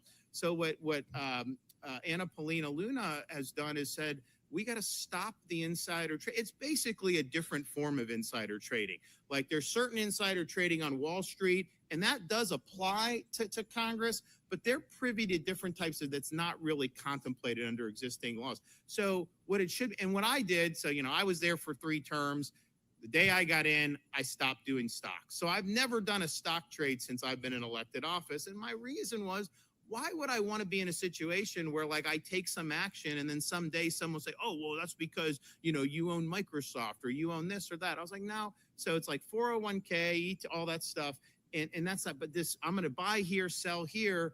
When you're in office, people are, I think. I think Ron DeSantis has shown really good political instincts, and I don't know if cultural instincts is right, but, he handled the COVID nonsense the best. And DeSantis's one big mistake was letting the neocons trick him into running against Trump in 2024. And I had originally thought that might be so damaging that he wouldn't be able to run for president. DeSantis is on the rise, and I wonder if he has the political acumen. And this is, it's kind of, it's not the best politics for purity, but it's good politics for continuing to be successful in politics. If DeSantis, right before leaving his office, cuts a bunch of taxes or does a bunch of stuff, he's going to rise because he has the advantage of not being associated with this administration. He has the track record of being the best on COVID. And now if he comes out and this administration doesn't really cut taxes, and he comes out and slashes a bunch of taxes for Florida, DeSantis is going to be a serious candidate. And I think he'll run. I do. He'll be a serious candidate. His stock is rising. And that's kind of a Phoenix situation. To come out and run against Trump, suffer the major defeat, get the major MAGA attacks, and kind of have to go back to the Florida governor's office and say, okay, well, I tried and failed. DeSantis is rising. And he'll be way more prepared to deal with the political atmosphere in 2028 than anybody within the Trump administration. because I don't know how you can already see how they can't even answer basic questions of the administration right now. So, all right, let's go to the super chats. From Tay from Florida, Ron DeSantis equals results. DJT equals thumbs down. Well, there will be criticism of DeSantis, I'm sure, but I'm just telling you right now, as just a pure political commentary, I'm telling you, get ready for his rise. Get ready. From Mama Spumoni, we were deceived with a bought and switched president. The fact that he called his own supporters names for wanting the truth with Epstein turned me. He is a fake constitutional president of the people. Well, I know you're not alone in that. From Turk Yurdu, it's a ghost ship he's sailing. It'll sink 100%. Well, there's not oil on it. I'm not sure I'm convinced it's a ghost ship. Maybe the other one, but there's something on that other. I think they're looking for something. I don't know if they found it, but they're looking. Tay again, Massey MTG 2028. I do love that ticket. Fishback 2026. Good interview with Fishback yesterday. Did some good numbers on socials as well. Robert Bickerstaff. Hopefully Trump just ignores the Democrats' false flag attempts in Minnesota and wherever else. They're irrelevant. I mostly agree. And that was what I said. Most of this is just irrelevant and a distraction. It'll be a local issue. The left will try to turn it into, organized protests and a campaign issue. But really, in the larger scale of things, it's mostly not consequential.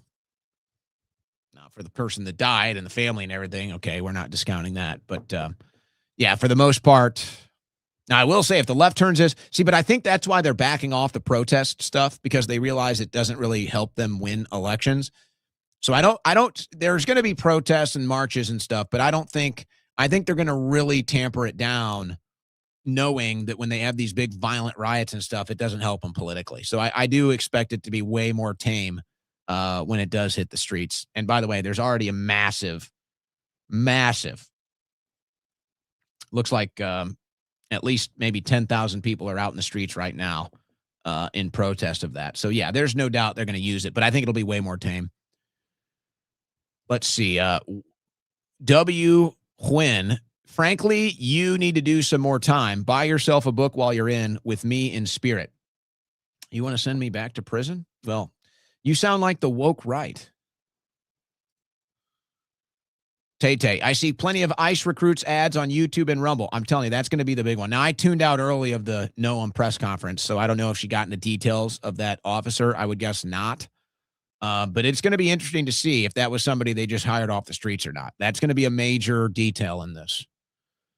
Dolce Peaks, thank you for your work. Thank you for the super chat.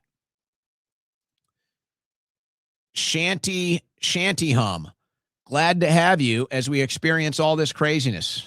Thank you. Glad to have you in the show with us. Robert Biggerstaff. Oh, and I apologize for getting mouthy in the chat when you're just trying to give your honest opinion. It was uncalled for. Hey, you don't need to apologize. I like the heat. I like the disagreement. I'm not too egotistical to deny that I might not have some room for error, but I'm the highest batting average right now in the media. Never doubt me.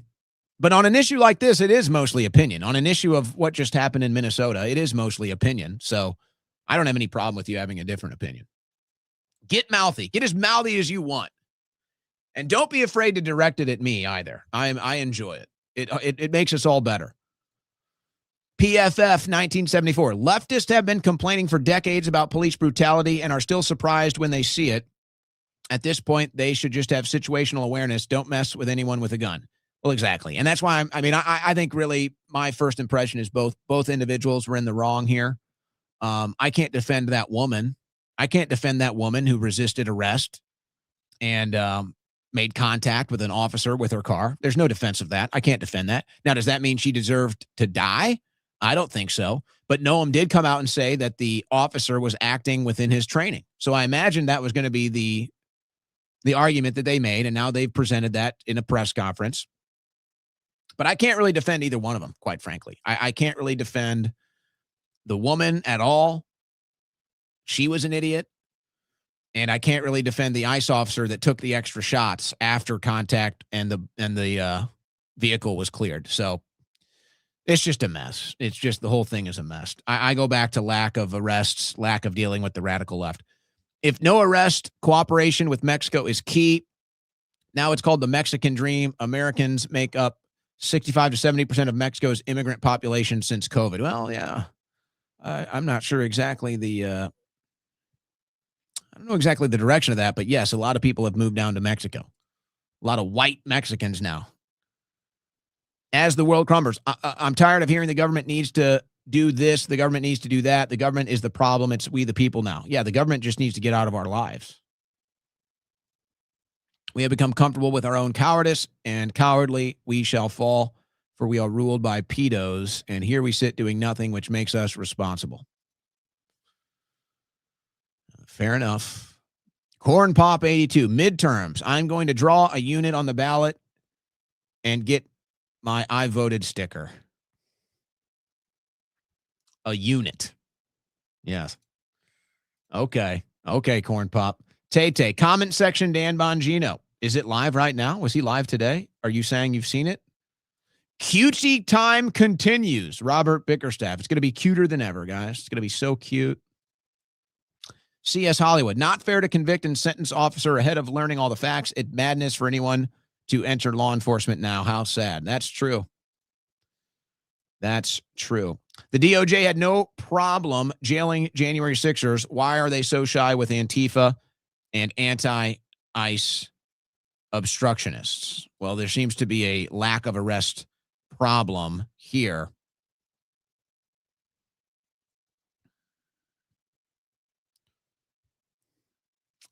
From this administration. So, all right. So, I'm supposed to. I have a commitment at 6, folks. I would like to take calls. I'm texting with the individual right now. But I may have to end the show. I'd like to take calls, but I have a 6 o'clock commitment. Let me just give me a second here.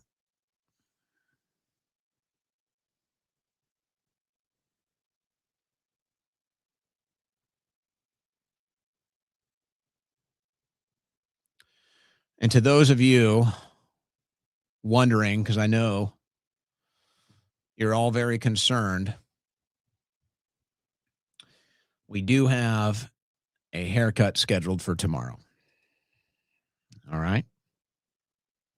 So we'll see. Maybe we just, is it time to get rid of it? Is the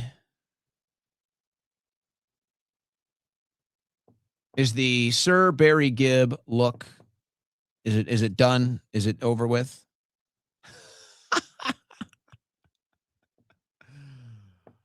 I've never had long hair. So I don't really know. Like, this is the first time of me having long hair, so I'm still even figuring out how to deal with it myself.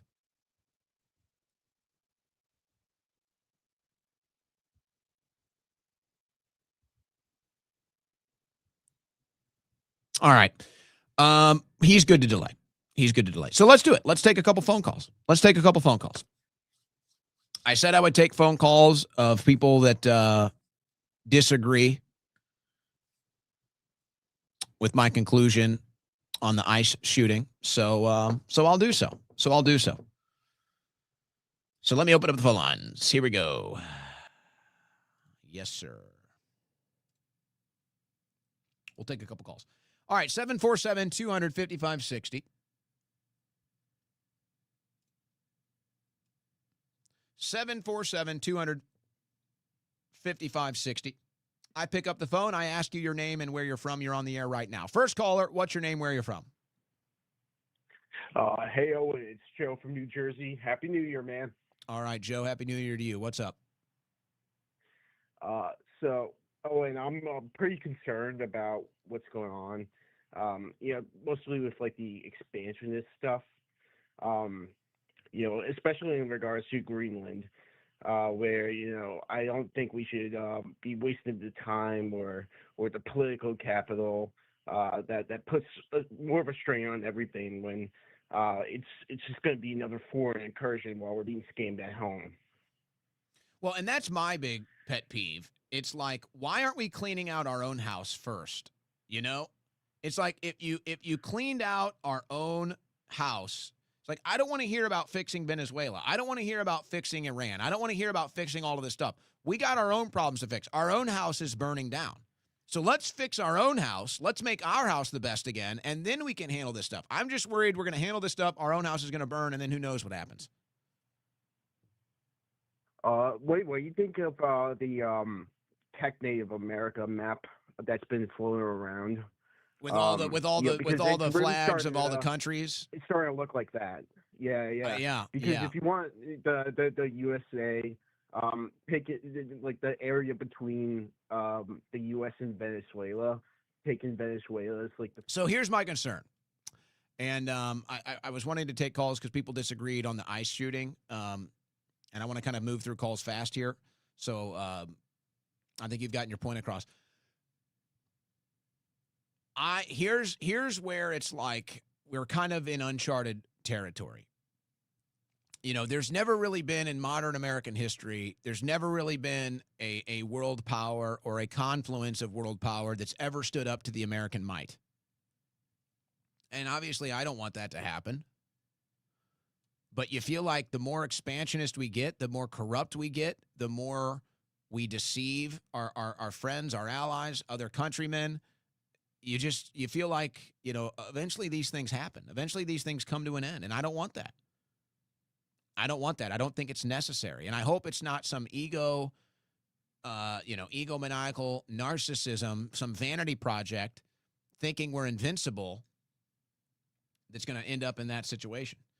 Again, folks, large protest in Minneapolis after the ICE shooting and killing today. They are tame. I don't think we're going to see riots and burning and stuff, but they will use this to get ground protest and start moving against ICE again. So just what a disaster. Just what a shame. Next caller, what's your name? Where you're from? Owl Killer, calling from Virginia. All right, Owl Killer, go ahead. Hey, bud. So, for a couple of months now, when I tune into your show, I see the Drudge Report up, and I get trying to see surf the whole internet, but that is straight up. That might as well be the opposite of Trump propaganda. It's like the negative Trump propaganda. And you were referring to deep state arrests. I was under the impression they were never going to happen, and that was just what I had going into this election. I knew that, because who is going to sit on those juries? It's going to be a DC jury. And you see and it's going to be DC judges. You saw what happened when they even brought Comey up on the Mickey Mouse charge. Or Letitia James. The reality of the situation is we don't have the people in power. And, Trump has his faults, but he's dealing with a Republican Congress also. Well, here's my problem, and I'm just moving through calls quickly. We have the power to go capture Maduro. So I don't want to hear this, that we don't have the power to take care of our own deep state. I just don't believe it. And if we know they're criminals and we have the evidence and we know what they've done and we have the support of the people, then yes, we can do it. Now, I understand what you're saying, but I just can't. When I'm watching what we're doing in the Middle East and Ukraine and Venezuela and God knows where else, I don't buy into that thought. I just feel like, okay, if we can do it in Venezuela, then we can certainly do it here. They did it to Trump. They did it to January 6th protesters. They've done it to Julian Assange. So I do believe we can do it. The question is, who has the balls? Who has the balls to do it? I'm not sure anybody has the agenda right now that has the power. I'm kind of in agreement that this administration is saying we're not going to do deep state arrests.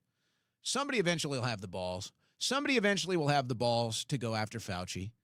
Somebody eventually will have the balls to go after these state legislatures that broke their own state constitution to steal the 2020 election. Somebody will have the balls to go after Obama for Spygate, Hillary Clinton for Russiagate. Somebody eventually will have the balls to go after Alejandro Mayorkas for the invasion of this country. Someone will have those balls. But I guarantee you this, the Democrats, they'll find their balls. They'll find their balls in about a year and a half when it's time to impeach Trump. Oh, yeah. And now they might have the ammo to do it. And whether that's because somebody set Trump up or he's just doing whatever he wants, we're all kind of anticipating that now. Next caller, what's your name? Where you from? Hey, what's up? Name's John. Hey, John. So you're looking for people to disagree with you. I agree with you totally on the deep state stuff. Pam Bondi could almost be held liable for what happened. Obviously not legally, but indirectly. But the flip side, or I guess the counter argument is, and this happens a lot, I think, with these situations is, we're looking at it frame by frame, slow-mo. We're saying, oh, his leg was 3 inches past, or the wheel was slightly angled to the left. I'm not a lawyer, but once you turn the vehicle into a deadly weapon, like you said, it's a bang-bang play, but okay, so the person goes past the cop. They don't know her intention. Is she going to run over the next ICE officer that's, 6 feet down the road? I don't know the legal argument there, but she already turned the vehicle into a deadly weapon. Like you said, it's a bang-bang play at, being really generous. So I don't know. I mean, I personally, you might be right. Maybe the guy does go to jail, but I personally hope he doesn't. I think, these people put themselves in these situations and, they put the cop in an impossible situation and the car's a deadly weapon. So if it was a gun and she fired it and, missed him by 6 inches, that's a deadly weapon. No one would debate it then, but because it's a car, people don't think of a car as a deadly weapon. I think that really kind of, I don't know. What do you think of that theory? Well, and just to be clear, I'm not hoping he goes to jail. That's not my hope. I'm just looking at this and saying, I think the extra 2 shots are going to be what does him in, especially if it was one of those 2 shots that ended up being the fatal blow. I think it's going to be, the argument is going to be that once she cleared the agent, and clearly, I mean, you can see in the videos, there was nobody else that she was going to hit with her car, I guess until she got shot. But I think it's the extra 2 shots after the car was cleared of any agents that is going to do him in. Again, I think that I'm not saying I want him to go to jail. I just think that that's how it's going to end up. I think that I just think it's all against him. And even if it was his training and they're going to make the argument the car was a deadly weapon and that's all fair, I think that's all legit. I just think you're going to be in a jury, you're going to be in Minneapolis, and you're going to have a hard time defending the extra 2 shots, I think. Unless this person was a murderer or something like that, and then you can maybe say, hey, this was a killer. So, but they haven't, we don't know too much about this lady right now. So I don't know. There's more details. I'm not hoping he goes to jail at all. The whole thing is just a really, it's a disaster. The whole thing is a disaster. Who knows how long this guy's been on the force. So I'm not hoping he goes to jail. I just think that when this thing gets to court, I think eventually that they're going to determine it was unnecessary force. It was unnecessary deadly force. That's just what I think is going to happen. But perhaps other details could emerge that might change my mind. But we really don't even know the current status of the details of the officer or the details of the lady. So we're still waiting on that.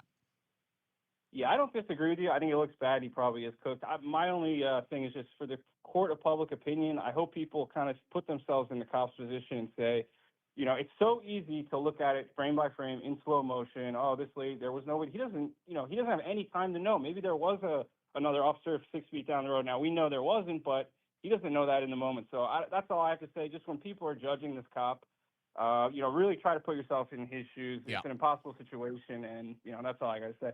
Well, and I would say too that because I say this every time there's a police incident like this. We tend to forget that the cop is a human.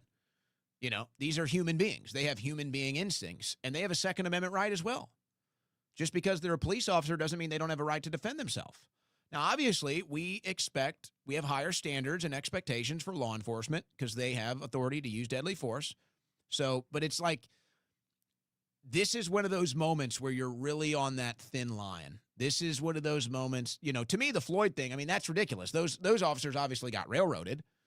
And this is worse than Floyd. To me, this is much worse than Floyd. So that's why I just think his fate is probably not going to be so good. But yeah, people tend to forget when you have these incidents, the police have human instincts to defend themselves. They have a Second Amendment right to defend themselves as well. So no, I'm not rooting for anything negative from this officer. I think we need more details about the officer and about the reason they were trying to pull this lady over, and that might add some context to what went down. Again, like I'm saying, I just think the two shots he fired after the video cleared his body, I think that's what's going to do him in. I think that's what's going to do him in. And maybe this is where you could have a difference of opinion to say those shots were warranted or not. You know, maybe that's where there's room for debate here. I just think that that's tough. I think that that's a tough debate to win. And if, you know, again, if the officers that were there when George Floyd died of a drug overdose are getting huge prison sentences, huge jail sentences, then this guy who pulled the trigger, I just don't really see how it goes well. You know, that's kind of that. Next caller, what's your name? Where are you from? Hey, Owen, David from New Jersey. All right, David, go ahead. Yeah, I don't know. I agree with you. You know, I think the guy's going to get beat up in there, but can we agree that hopping out of the car with masks, yelling at a woman to get the F out of the car is a little over the top? Well, again, it's tough. I think we need more context. Because you can see, you know, the one agent in the truck, he seems pretty calm. I mean, he gets out of the truck, he's walking up slowly, and then the lady resists arrest. She resists arrest. She doesn't obey the officer's orders. So now she's in the wrong. So now she's an idiot. It cost her life. It doesn't mean that she deserved to die, but those decisions did cost her life. But yeah, I mean, you talk about the ICE tactics. Again, I go back to this. None of this is happening if Pam Bondi is doing her job. None of this. You know, the ICE agents are on edge. The illegal aliens are on edge. Everybody's on edge here. And now you've got this added pressure of the protests and the added political pressure of ICE under the scrutiny of the Democrat Party. And Bondi is just doing nothing. She's not getting the protests out of the way. There's no mass arrests of these protesters that are blocking operations and blocking, you know, agents from doing their job.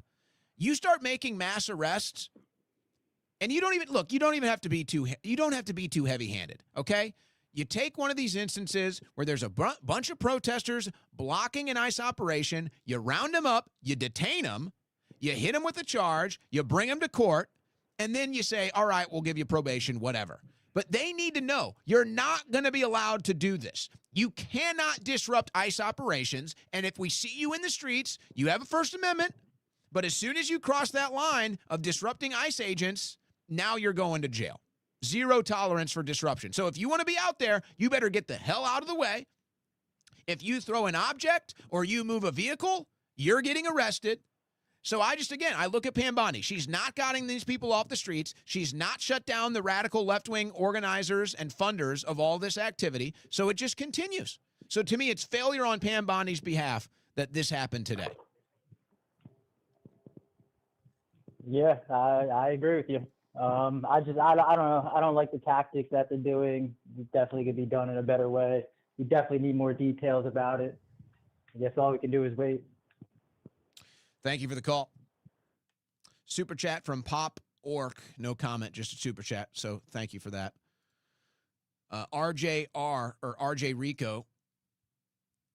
Look, we were warned many years ago about the military-industrial complex. The intelligence agencies are the reasons why things are being marketed the way they are. Well, yeah, the intelligence agencies seem to have more power than even the president to a certain extent. And maybe you could argue that's not the case with Trump, but it certainly has been the case before in our country's history. Problematic biospirit from left and right. Forget circles. Forget finding something to call woke. If you are still complaining about men being women and have not even tried to get an anti-whiteism bill made, you are a neocon. Yeah, this whole punching at the radical woke left is so worthless because they have no political power. Doesn't make any sense. We have all the political power. I don't need to talk about the woke left. I don't need to address the woke left. I don't need to be talking about this crap. We can literally legislate all of it out of existence, at least for the short term. So, yeah, the people that are still kind of clinging to those old, like, oh, let's go after the woke left, they're losing some of their audience, I guess is one way I would put it. So some details are emerging here. 37-year-old woman shot in the head. Shot in the head. Oh, that's even worse. I know you could say it doesn't matter. She was shot and killed. No, shot in the head is going to be worse because they're going to say that was an intentional kill shot. Yeah, it's not looking good for that officer, I got to tell you. This is crazy. 37-year-old woman shot in the head in front of a family member in a snowy residential neighborhood south of downtown Minneapolis, just a few blocks from some of the oldest immigrant markets and about a mile from the George Floyd incident, where the George Floyd incident happened. It's a mile. That is crazy. Her killing after 9:30 a.m. was recorded on video by witnesses, and the shooting quickly drew a crowd of hundreds of angry protesters. By evening, hundreds were there for a vigil to mourn the death and urge the public to resist immigration officers. Oh, really? Because that went so well today. What an idiot. This woman just died resisting ICE agents, so you should go out there and resist ICE agents. You people are nuts. You people are nuts. What, you want to be the next dead person? What, do you think you're going to be a martyr? You think you're going to be a hero? You're an idiot. Unbelievable. Unbelievable. I'm trying to find details on this woman. Homeland Security Secretary Kristi Noem said this was an incident, an act of domestic terrorism carried out on ICE officers by a woman who attempted to run them over and ram them with her vehicle. An officer of ours acted quickly and defensively, shot to protect himself and people around him. So, see, folks, they know it's bad. Because I'm sorry, but let's just be honest. Kristi Noem is severely exaggerating the circumstances here. An act of domestic terrorism?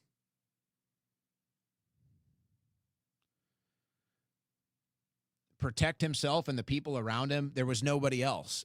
Killing her made the scene even more dangerous. So again, he had a car about to run him over. He fired a shot. Okay, I don't hold that against him, and I think that could clear. But the two extra shots, if one of those were the kill shot in the head, folks, it's bad. It's bad. Still not seeing many details on this lady. This is what I'm trying to find. So I don't see any details here. I'm not even sure if they've released a name.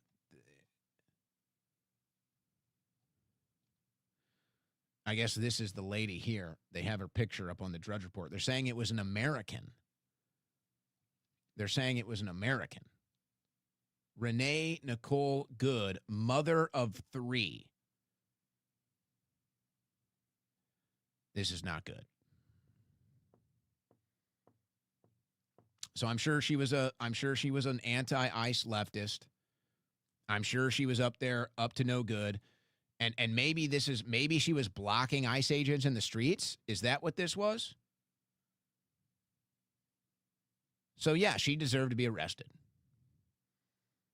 And then she resisted arrest and she got killed. So I'm guessing this is going to be the story. This is so bad. And I guess one of her kids was in the car with her?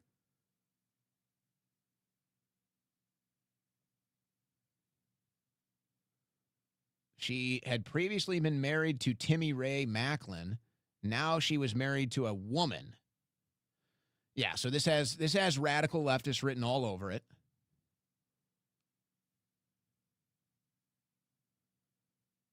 There was a family member, I'm guessing, in the car with her, was earlier reports. I guess it was one of her kids that she was taking or bringing back from her grandparents. So, again, I'm just looking for details on this.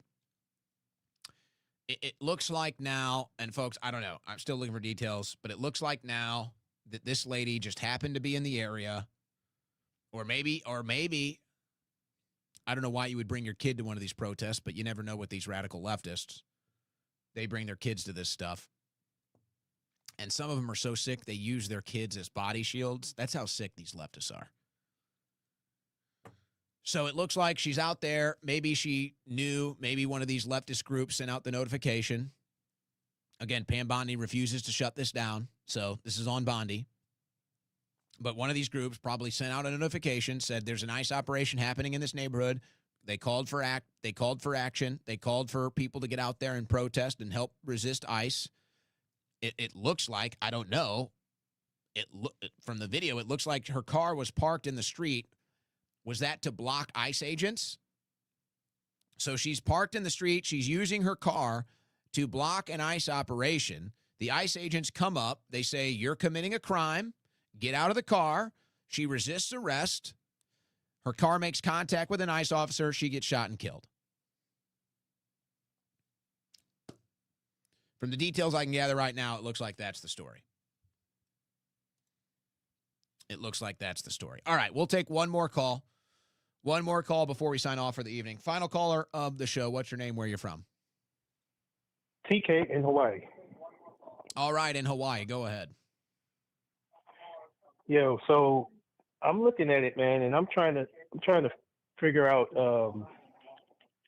like, if this is like, how can I say?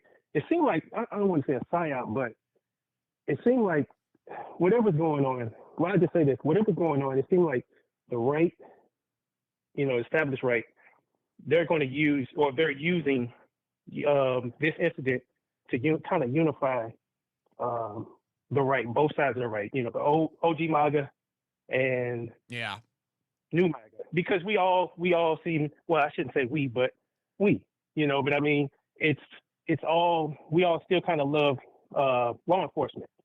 So we kind of take the side of law enforcement if they're in the right, most of the time. So it seems like that's what they're trying to do by pushing this like this. Because I've seen different commentators talk, and then I'm just looking at what's going on. It seems like everybody's in agreement with what just happened, except for the people on the left.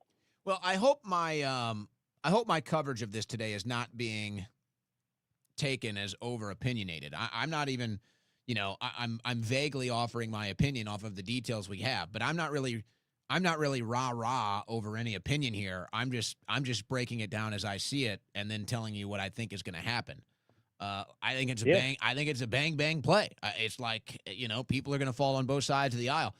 But I listen to what you're saying, and I'm thinking, should that be the case, and we're already seeing some of the signs of that, then this is just going to become another major divisive issue. It's just going to become another major divisive issue, and whether or not they can rally the right on it or not is going to be indifferent, because it's going to rally the left, and it's going to rally something on the right, and now I think it's going to embolden the left, is what I think. I think it's going to embolden the left. I think now they have more fuel to organize and activate these protests, and they're going to do it. And now it's going to be even harder for ICE to deal with them since this woman died today. Yep, 10-4. Hey, man, I love the show, and have a good day, man.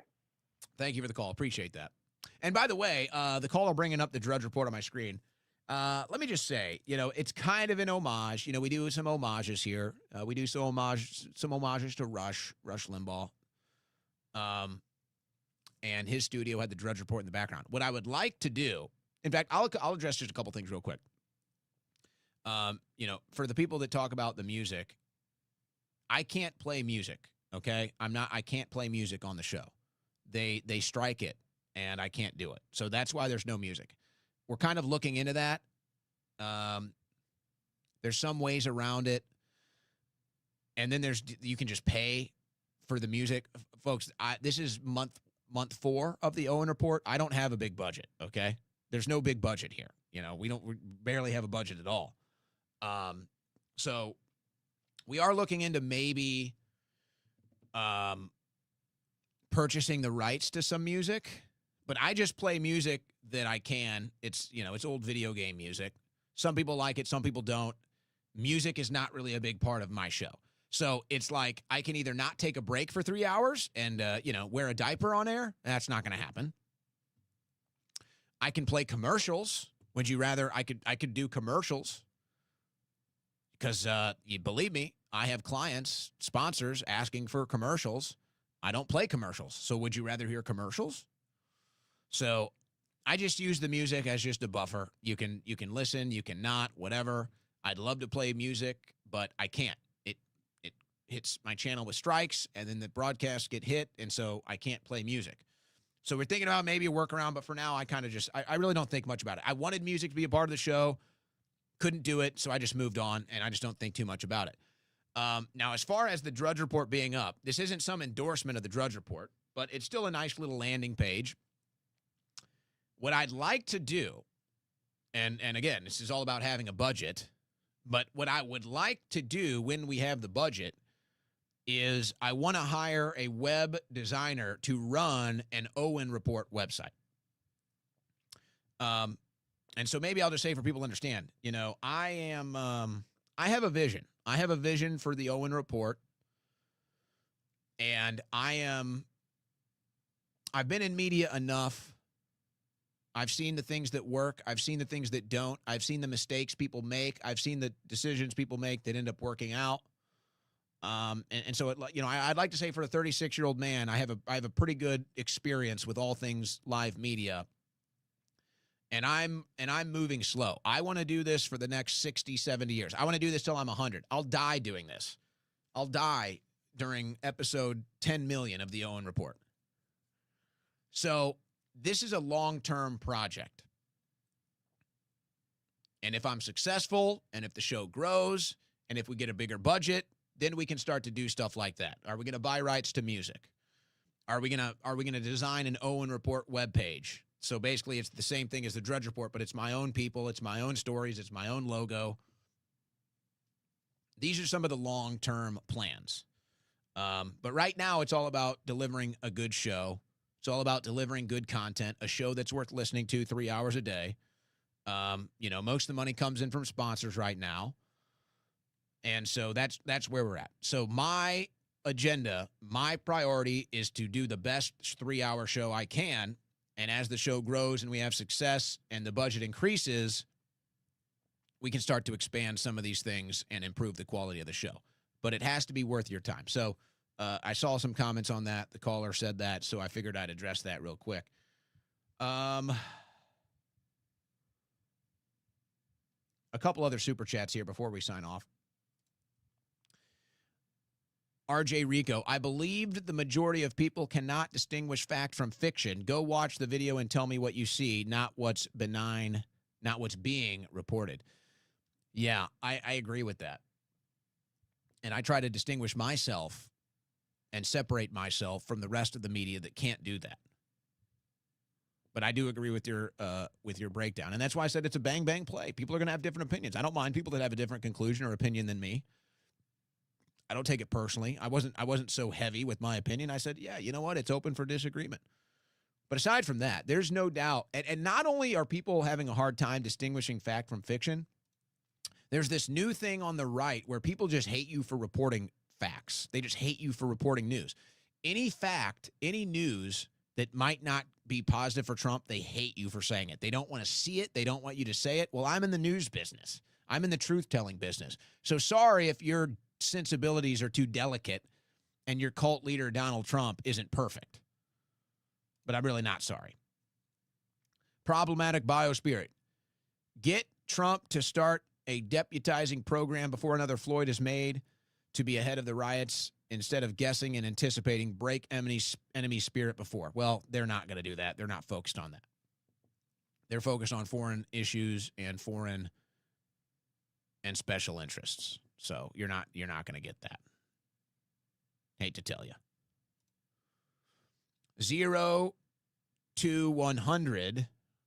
I'm guessing you like driving BMWs. What kind of BMW do you drive? Owen, I'll F with you as long as you're honest. Well, I'll promise you one thing. I'll always be honest.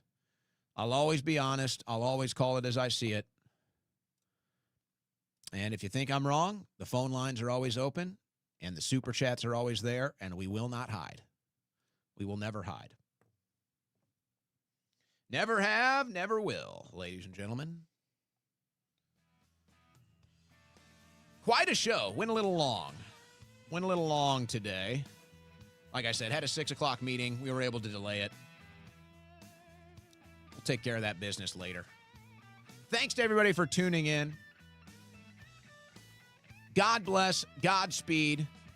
We'll do the same thing tomorrow. Tomorrow morning, Ask the Doctor with Dr. Ben Tapper. That's tomorrow at 11 a.m. Central. Tune into that. That's always fun. We got to discuss the new food pyramid. We got to discuss the new vaccine schedule. We'll do that with Dr. Ben Tapper tomorrow at 11 a.m. Central. And then the Owen Report returns 3 p.m. Central. We'll see you guys then. God bless. Godspeed.